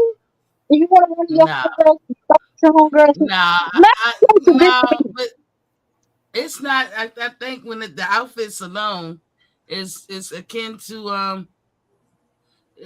a lot of people do that nurse outfit, you know, We ain't in especially they Hollywood, love goddamn. dressing up for Halloween and all that. But the outfit's okay, but like that dominatrix shit of playing a role where you really get in the character, miss me with that. Are you ATL? I mean, you ATL. I actually think you would be into that shit. If one Nah, of I y'all, ain't in that shit. Never did shit. that. Well, you may never did it, but I feel like you wouldn't mind it either. I just feel like you would. I just feel like Miss T, she's a little bit more conservative in some aspects, and I just think that would just be odd for her too. That shit is odd. The But fuck is going on? wouldn't it be off for you, Destiny? You What? say you into that? It was very odd for me. I'm just saying, like Miss Yeah, T, that's what I said. It'd be odd for you too. I know you're right. more adventurous in some aspects than I am, but also I think you're very conservative, like I am in some aspects. That I shit, think no, we the same. no, Yeah, I think we the same. yeah, Like, yeah, no, what, no, a little bit. Because where you conservative, I'm conservative too. But some things freaky, I might be and freaky. on Huh? inches, I don't think we're the same on inches. He said 6 inches. I think, you know what, 4 to 6 inches is perfect for me. I don't mind. I don't give a fuck what nobody say. Works Somebody. for me. Mm-mm. He Five said it's dollars, too much for you. yeah, $5 is definitely not in my, the plans of things Right? I need to do. If any Yeah, man yeah. pull out a Not the whole same. baby leg or baby arm or anything that just looks no, no, it's a solid no. Yeah, no. Y'all I crazy. Somebody needs to exit stage left, and it will be me because what are we going? I can't do nothing with So no big fish. that. Yeah, Yeah, big but thing. now listen. I hate him. He said, Big "Stop thing the with the cap. phone It ain't discussion. that." All right. He said, He said, "Stop the cap. It ain't that." Yeah, What ain't that? His finger? What is? I don't What's know not what that? he's talking about. Me neither. Because he please, like, clarify.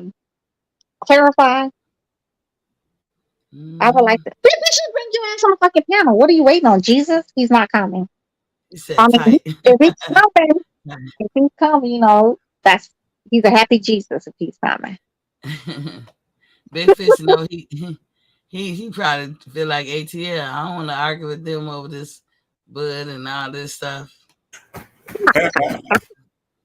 Big Fish, bring your black ass up here. It's tight. What is he talking about, Miss T? I don't know, girl. He put ATL, speak hood language. No.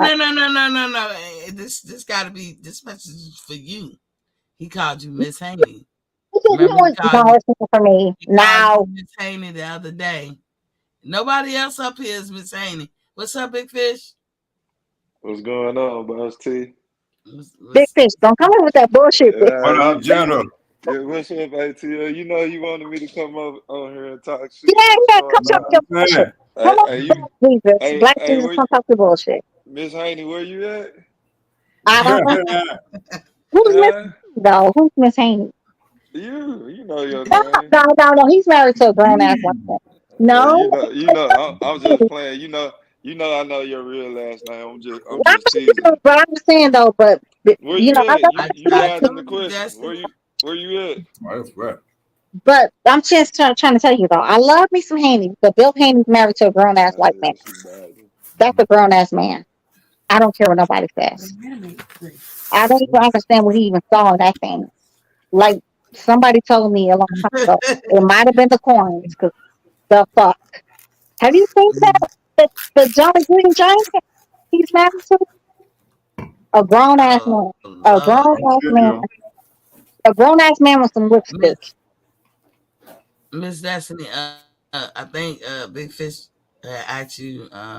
You want to ask again, Big Fish? He had an important question to ask you, Miss Lady. Miss T? Go ahead. She heard me, Boss T. I'm gonna leave her. No, you did not. I swear I didn't.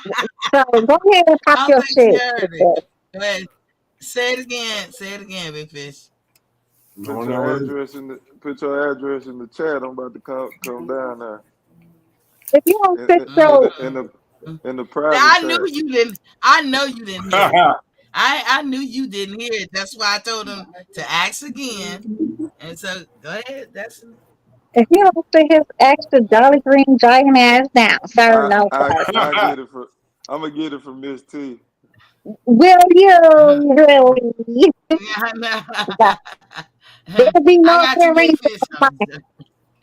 Yeah, there'll be no rearranging of my insides. Automatic hysterectomy. If I get a hysterectomy, I want to put down by doctors. Damn. Yeah. I'm gonna take it back to high school. We just go put the tip in. That's no such thing. That is a blast for the past. Big Fish, please tell me you ain't never say that. You know that y'all used to say that back in the day. Yeah, we did. Big Fish, you too young to have been saying that. Then Miss T, as soon as I that tip, it just the whole thing go wow. What Laura Hayes said? What little Miss Haney gonna be like, what love? I tell she gonna go Miss Haney. What Laura? But what Hayes though? Because that's what Laura Hayes said. Go ahead, I'm sorry, Miss Sam. Hey, he said, Laura Hayes said, I got 2 babies by the head. Remember that, Big Fish? Because the guys be like, what he trying to say? What he's saying, Destiny, is back in the day. I think you probably heard it, but men used to say, "Let me just put the head in." Like when they be begging you to do it, they be like, "Let me just put the head in." Yeah, and then my head. Yeah. See, I told you, Big Fish. And then Laura Hayes years later made a joke, and she said her man was telling her, "Let me put the head in," and then she said, "Girl, I got 2 babies by the head." Yeah, it's so bullshit. This is my ex-husband. He literally was my first everything. first everything. You know. Because there's a lot of humans walking this earth who have babies by the head. Yeah, that's some bullshit. Stop that shit. Yo, man, stop that shit. It's not a such thing. There's never a such thing. That's not a thing. Nobody does that. Like, how does that even work? No, that fly so you flying around the city. What? Call his ass. Oh, sorry. Why are you flying around cities? I don't understand. I don't know. Who you talk to, ATL? Oh no, I'm talking about this fly. I've been trying to catch all that. I smashed his ass. This fly. What was you talking about? The city. She said something about the city. Nah, I'm talking about the fly. Are you drunk? Are you drunk? Nah, I've been drinking, but I ain't drunk. You literally said something about a city. I've been drinking. About that. That wasn't me. Miss T, what did you hear, Miss T? And General Big Fish, what did y'all? Did he not say something about? I heard something about a city. Yeah, a city. That wasn't me, man. About flying. See, I've been following this thing around the city. Yeah. Oh, the fly. Yeah, I'm talking about the fly. But what's the city? Bro, you know how the aggravating flies be, and to be that one that just been flying around this bitch all day. No, I think you subliminal. He using subliminal. ATL, don't use no subliminals, nigga. Ain't nobody retarded on the damn. There's no rolling. I just came out the bathroom. What is you talking about? Whatever. There ain't no rolling. I just killed the fly on the wall. That's what I'm saying. There's no rolling the little pink tinks on this damn panel. You cut shit. Jesus Christ. For real. I smashed the fly on the wall and I went to the bathroom and flushed his ass down the toilet. And I was talking to the toilet. I've never dealt with a Gemini, my child. It is Gemini. Ooh, Gemini season. Don't forget that. No, we skipped over. No, we already skipped over. Wait a minute, wait a minute. So what? Big Fish, your birthday the 12th, right? Mine the 13th. Ooh. Yours the 13th and Tay's the 3rd. Wait, so Big Fish, you're a Gemini too? Yeah. Oh my good God. Hey, Big Fish, you know I hate Chris. You're in there. Like you're so in there. yeah, I can tell this too. You feel like Gemini energy? Yeah, I already got the red light on. For real. Ain't no yellow or nothing. She got the red, nope.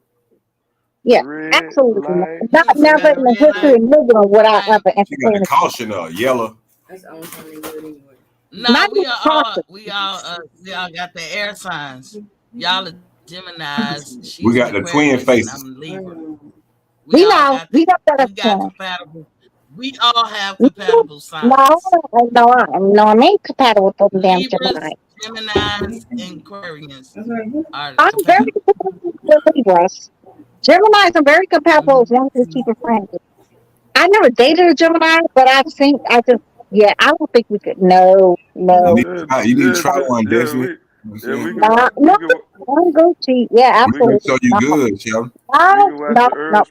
And Bud Crawford. Especially your sex and Destiny. Come on now, stop playing. You have a wife, and I don't. I'm Muslim though. Bro, I'm not Muslim though. I'm very much an atheist, and I subscribe to the book. I'm Muslim though. You know what I'm saying? No, I don't do the whole sharing. I mean, I don't do sharing, but to my sharing is caring. Can we make a verbal bet? No, when my husband, me and him did what we did or whatever, it was. That bitch always had to be anonymous. It needs to either be head or from the back. And condoms was always included. Yeah, so I feel you, Destiny. Yeah, no, but it's no. We're not on the friendly. That bitch was never on the friendly base. We never knew shit. That bitch was as good to us as like a penny with a hole in it. Who the fuck is so you understand? Yeah, no, but it's levels of things though. A lot of people get involved in these what are some things called relationships or three-way polyamorous bullshit. No, the polyamorous bullshit. No. We're not gonna have a third person move in nowhere. We First gonna of all, love I'm you not like we bitch love friendly. each other. No, because I'm not bitch friendly. There's not about I'm lost. I missed something. What y'all talking about? Yeah, I know. I missed something. What's well, going on? I'm sorry. My bad. you have all these different Y's. That's what ATL. He's Oh, trying to say ATL think he got what? You he's gotta mixed take up. them all the same though. ATL, cut the crap. You in America. What you mean? Cut the crap? Destiny, you do that? Absolutely fucking not. No, I do not. Oh, okay. No. What I was saying though earlier, Big Fish though, my ex-husband, like I didn't mind him, getting hair from chicks or hitting it from the You back. gotta be real. That's what it is with me. The only thing for me was I'm a little bit into voyeurism, I like to watch, and this bitch had to be Ooh, completely man. anonymous. Completely anonymous. There's no, yeah, this bitch is not nobody stare, gazing into her eyes like, no, that's not a thing. No, she No, better it's be not. fucking Jane from, anybody's block. Yeah, no, it's Hey, not look, nobody this we're gonna know. We're catch gonna up hang to out with. learning. Hey, We Nick teaching Gurr. them Destiny. Damn. Nick Gurr, welcome to the building. He said Canelo Hey, what said up, Nick girl? Damn, Nick girl. we I want don't know what that threw me off real Canelo quick. tonight. Yeah. He trolling because y'all ain't even For talking real. about no He goddamn wants something Canelo. said. Yeah, that's a If troll. he can do that, then I should be able to Hey, do that. we That's how I feel with we Steve, right? If he can we have kind of facing like, boxing right now. I should have multiple niggas. What's good for the goose? Just that's the boxing. I'm sorry. Cinnamon still the face of No, you Yeah, it boxing. good. is late Y'all fuck good. boxing shit. You If he good. jumps so high, No, bruh, I mean, Cinnamon still the face of boxing. When they just booed him in his own country against a tomato can, a nobody. They literally just booed little buddy in his own country that he said he represents. Destiny, But by he you still saying face that the though, boxing. Huh? but you ain't say nothing wrong what you said before what you just said, because What the nigga in English? I'm just I saying don't it speak is both slave. ways. It is both ways. Oh yeah, exactly. Yeah. So what's good? But Is that it's what I'm less. saying though? Yeah, but if you can have like you bring your bitches I'm to the on house. all that. You know what I'm saying? So Yeah, you bring your bitches. I'm bringing niggas in the house. If bitches moving the house, niggas moving in the house too. Because I I'm on need all niggas to that. do laundry. Yeah, I need niggas to wash clothes, cook too. I need a nigga to do everything too. Ooh, can Yeah. I cook? I mean, I'm just saying Ooh. that's what you want to do. Because you bring your bitches in the house, everybody got to have. Yeah, everything it has to be equal. I cook, I got them clean your car, fix your car, lay your carpet, lay your pipe. You know what I'm saying? Y'all quiet. We teaching them. We teaching them. No, They you're quiet not as teaching. hell. No, you're not teaching me Miss T shit. Miss No, T. I said me and you teaching them. Now the fuck you're not teaching nobody nothing because I'm really joking. I could never handle multiple niggas at a time because they would literally just. First of all, I don't even like people. I don't even like physical touch like that unless I'm fucking. I don't like to be Okay. around. If you're talking to me, you have to find out because I want to be in my own fucking world. I want to worry about whatever's going on in my own crazy ass head.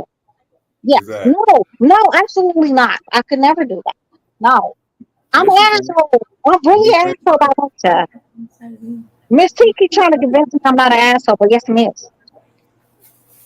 You ain't no asshole. Mm, You just misunderstood. mm, mm, mm, mm, mm. and then Floyd always got booed in Vegas. My husband told me once. He was Canelo so he was like, if I wanted to marry, he was like, you, I felt like I married a man. He was like, if I wanted to be a man, I would just be gay. I don't know what the fuck that means, but yeah, by all means, I that's don't who know I am. either. I'm not soft. I'm not sensitive. I don't give a fuck about none of that bullshit. Right. If you fucking touch me for not, Me neither. Hey, yeah. Touch fuck it. over. That's me. God damn it. Evil. Now, don't do that. Evil. I feel you. I'm goddamn finna be 45. I've been here, so you ain't telling me nothing new. The wifey though, and that lady loves the fuck. Don't do that, because that lady loves the fuck out of you. General Exactly. Big Fish is We full do of shit shit. together. What are you talking about? Oh, okay, because General Big Fish is full of shit. We Miss do T shit is together. Like Just like you were just talking about. Ain't been one way ever. Miss T is. And you know what I'm talking about. You were talking about it. It ain't been one way. I Oh, get okay. my treats. She got her treats. Sharon is caring. Oh, okay. But was it with a man or ladies? Like you said, she got her treats. I got mine. Oh, okay. Sure. That's what's up there. As long as it was good for the goose, it was good for the And gander. we still here today, right, baby? Yep. No, but Miss ATL though, if that's a very open marriage, I guess swingers. But we ain't married. We just together. But still, we is married. But ATL, shut the hell up. I be real, so that's all you gotta do. That's your wifey. It doesn't matter how long y'all been together. A month or Sunday. That's your wifey. 13, 14 years. Yeah, so that's wifey. Yeah, We that's were friends years before we were together, though. So that's wifey. She's definitely wifey. Don't nobody come before her or after her. Yeah, and not supposed to, Yeah. The And Miss ATL, point to all this shit is being real and being real with yourself. So we'll be a house full of sisterhood. A lot of people don't know how to It's do the that. alpha They and lie the and shit. You know omega. what I'm saying? That's why shit don't be working out because niggas don't know how to tell the truth. So wait, ATL. So would y'all have a house full of sister brothers? Shit is not with it. What you say? Y'all have a house full of sister brothers?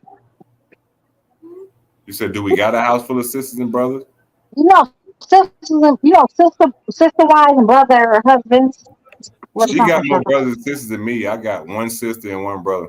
Oh wait, no, I think she asking, is your household filled? No, hell no. It's just me, my son, and my people. My peoples, my son, and her. That's it. Huh? My homegirl. My homegirl, my son, and my lady. Homegirl. Yeah, say hey, Riri. Oh. Yeah.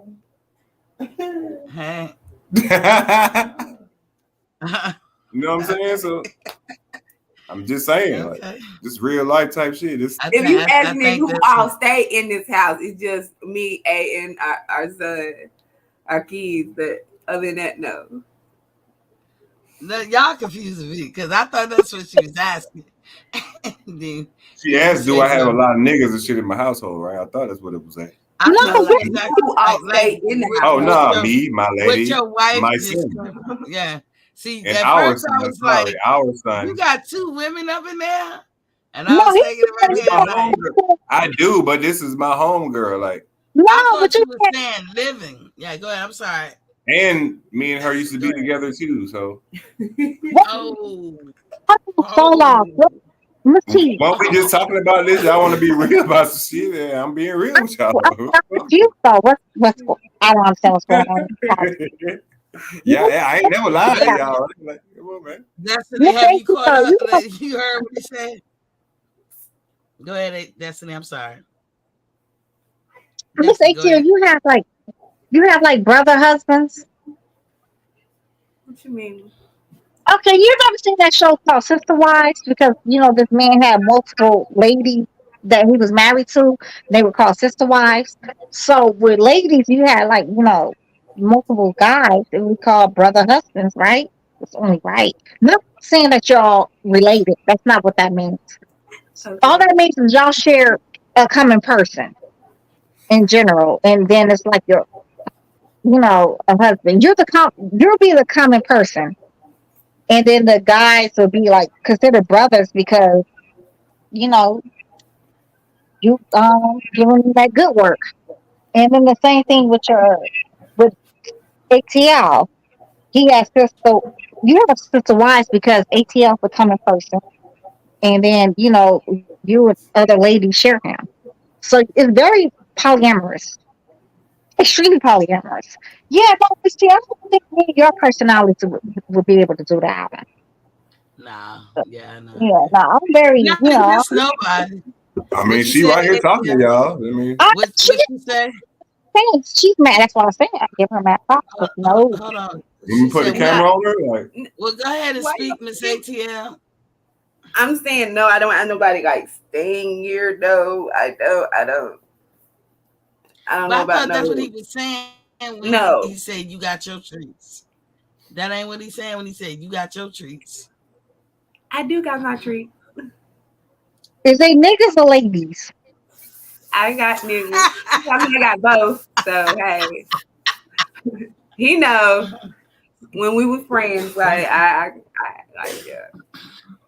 I rock how I rock. So I mean, besides your husband, ATL, do you have another nigga besides your husband, or you have a lady besides your husband?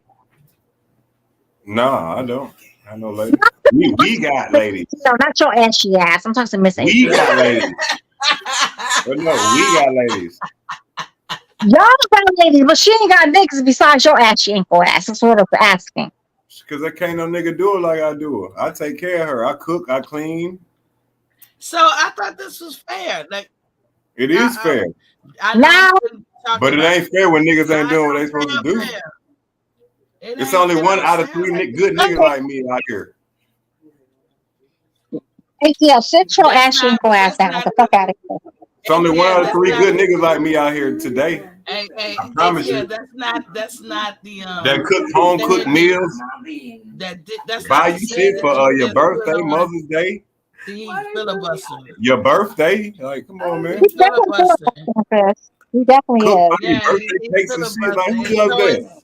I'm gonna just go ahead and conclude. I was asking, but I'm gonna go ahead and conclude that it ain't a fair arrangement. But what you mean? You just filibustered. I was trying to get it straight, but you filibustered. Okay, hold on. Well, let me break it down so you understand. Talk. Wait, ATL. Go ahead. Say what you gotta say, because I want to hear it. Go ahead, sissy. I was saying that it's not fair, and the reason why I say it is because if you sharing two women, or you got two women, and then you will say that she got. Hold on, let me get it out. You're confusing me again. You say you got two women, and you said, but she got her treats, and then Destiny just asked her, "Is it with other niggas or ladies?" And she said other niggas. And I said her treats.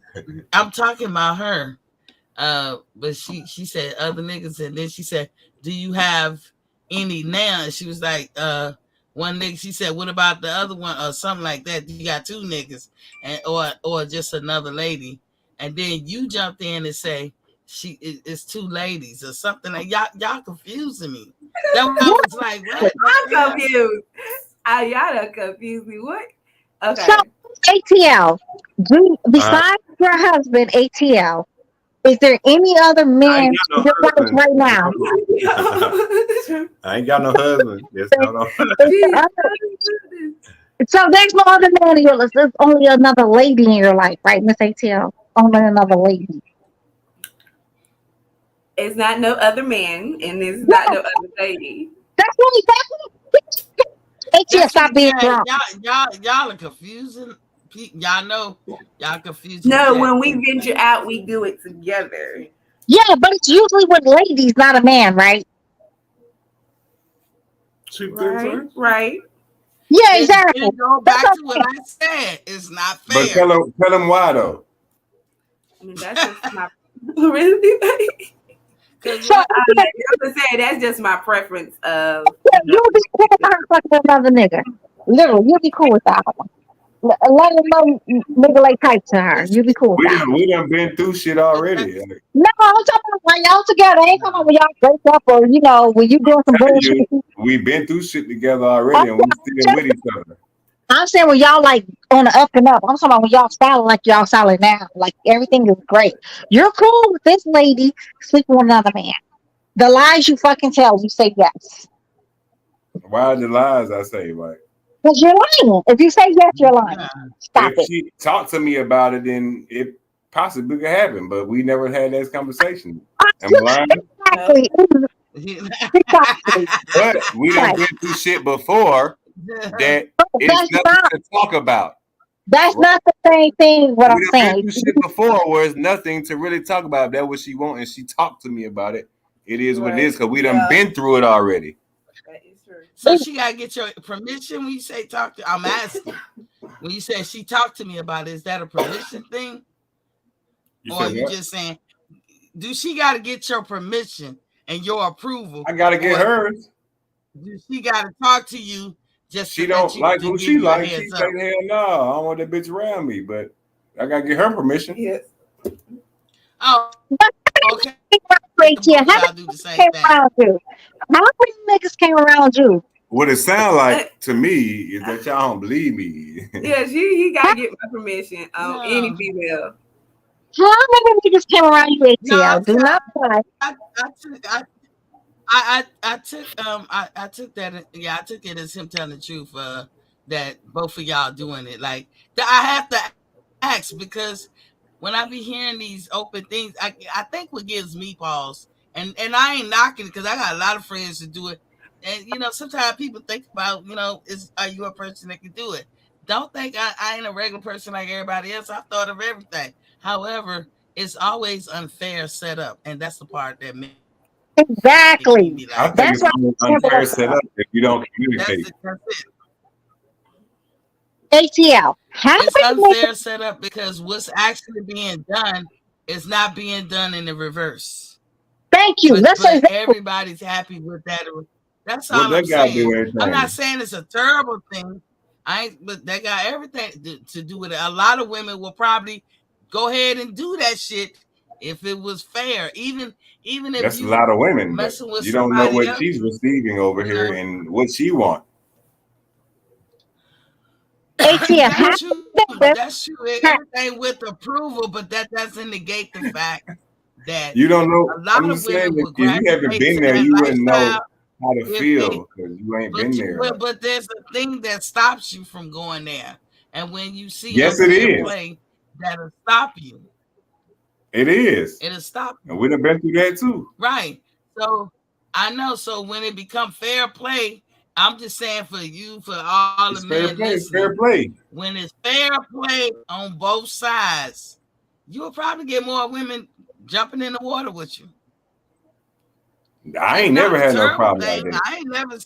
I ain't never said it was terrible. It's a terrible idea or whatever and all that. I'm just saying I think we give people pause. This is not fair.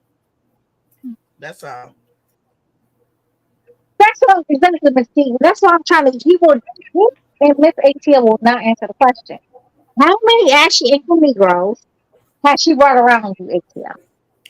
You said what? How many ashy ankle Negroes has she brought around you? Shit. You want me to count? God damn. I mean, like somebody she's fucking with, like literally fucking with in the moment. Okay.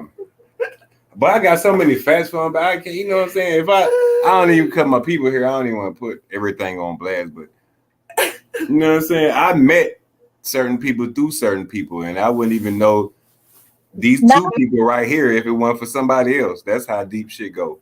Okay, I don't know what that means, but okay. You can't accept that for real.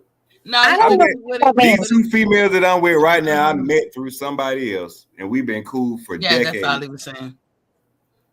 So I guess he said if he won't own that good journey, he would have never met them, and he be cool with them. But like I said, that's curious. I mean, you that subject matter expert on this ATL. I'm telling you, like I'm cluing you in. When women see unfair play, it'll make them back off. A lot of women. I ain't talking about the woman that's her man and he suggested, or maybe she suggested, and then they together be like, yeah, we want to live this lifestyle. Mm-hmm. But bringing other people in, it got to be across the board fair play. Got to be. Banana, complete banana. Yeah, we don't know nothing about that, though. No, you do. Yes, we you keep do. it 100 over here. I don't know what y'all talking about. Assholes. I don't know what else you want to answer. You know what I'm saying? Cause the dark skin, light skin nigga. You feel me? Ain't too many light skin niggas out here like me. I promise you. Ain't too many light skin niggas out here like me. I promise you, I'm gonna keep it 100 with you all the time. You know what I'm saying? I wouldn't be able to kick it how I kick it if I went 100 and my people didn't believe in me that I was 100. You feel me? You know what I'm saying? Miss ATL, what you laughing at back there? Huh? She hear y'all. She know I ain't lying. Oh, okay. Is the other person still there too? Yeah. Okay, let me speak to the other person. She about to go to the store real quick. She about to go to the store. Oh damn. What y'all need, bro? No, I was I just feel like gonna DMS ask her, right now. I was gonna ask her where her fella in the mix of it all. They said, "What's your feeling in join? the mix of it all?" We all cool, and we used to date. No, you know how Miss ATL and ATL, y'all live together with your sons. I guess y'all are the couple. She's an additive, but where is her man? She is not an additive. She is my people. I don't have homeboys, Miss T. I got homegirls. Well, I don't know. You know what I'm saying? I don't have some. I got a couple of homeboys I work with. You feel me? But I ain't saying she ain't your people. I just don't know what I didn't know the pronoun. You don't know how I do it. Just say that. Just say you don't know how I do it. Where is I mean, the he other do guy? got homegirls that is not even on that level. So she is one of the homegirls that's not on that level. She's just hanging around the homegirls. She's just the homegirl. Okay.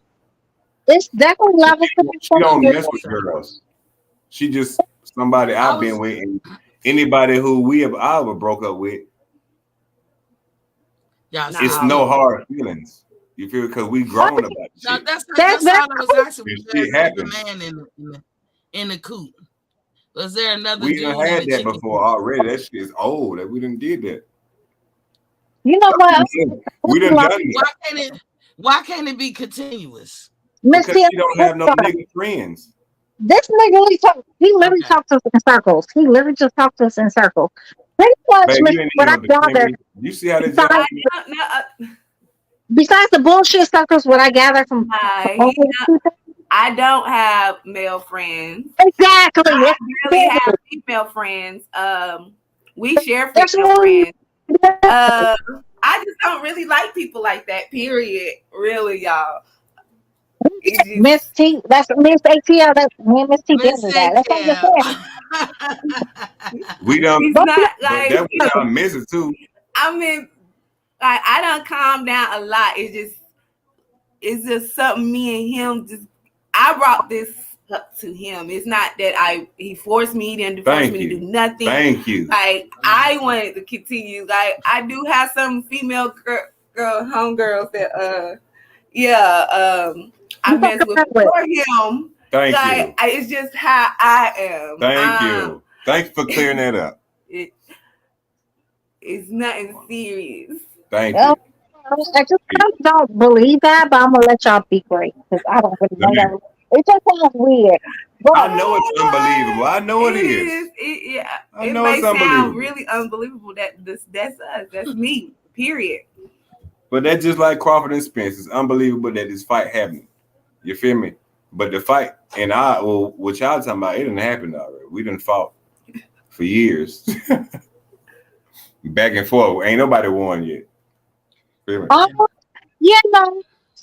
some point though, like, you can give somebody so much, I guess they broke before they like hang themselves or whatever. So, at some point I had to accept responsibility for myself when my ex-husband did it. He went to go be great. But I invited that foolery and buffoonery because I am subordinate. But I always thought we set up boundaries. But it is what it is. I ain't no hard feelings. That's still my bud or whatever. Although he be emotional about me for whatever reason. It just ain't nobody out here really left around that kick it like I kick it. So it is what it is. If you don't, a lot of people don't understand it. I promise you don't. Once if you're around me, then you will understand. My ex-husband. Because I'm not a hoe.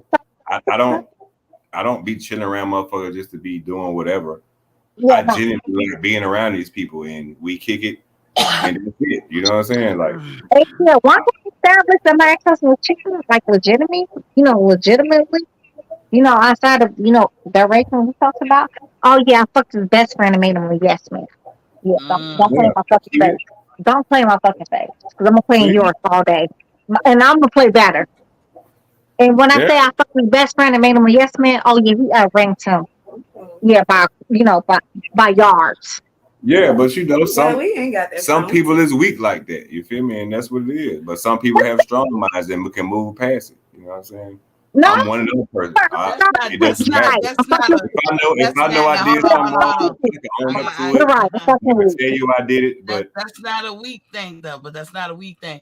Some That's a people petty just have. thing.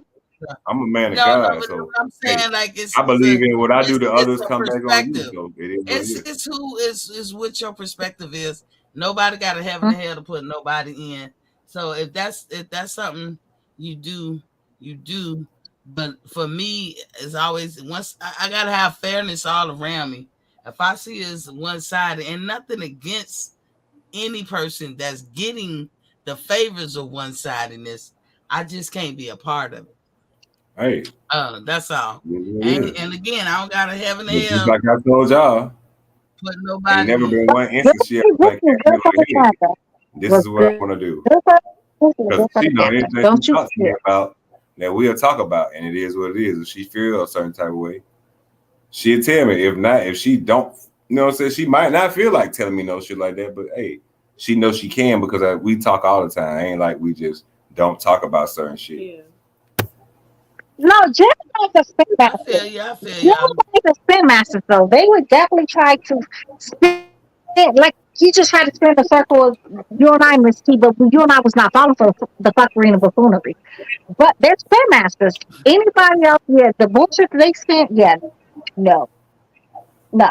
So what's good for the goose is good for the gander. Like I said, I fucked his best friend and made him yes man. And you know what? I fucked up, not down. He fucked down, I fucked up. It's levels for things. Definitely levels for things. You play in my face, if you play in my face, they're gonna play in your whole body. Right. If you play in my face, I'm gonna play in your whole body. They're gonna body your ass. You just got the body in my face. They're gonna body your whole body. That's what I'm saying. I ain't gotta go through them problems. Yeah, I know. I don't because I want clearly money. I know what I want. No, you're a spin master. Like you be honest, see, like, I done been down hit on a female before here, and I better bring him see, had to bring him on it. So you said it right. You said it right. She bring said him right. On I done hit on one, and you know he said, you know, she said I had to like, hey, thank you. Thank you. She said, I better bring him. Y'all just gotta know you fucking with a real one right here. That's it. Ain't nothing else to it. Ain't no buffoonery. Ain't no fugazi in this. Me and Destiny, ATL, me and Destiny would have joined the club if it wasn't so one sided. Ain't that right, Destiny? It ain't one sided though. That's what y'all don't understand. We would have joined the club. and the shit we were doing before is when we wasn't together. You know what I'm saying? We together now, so we talk about everything together.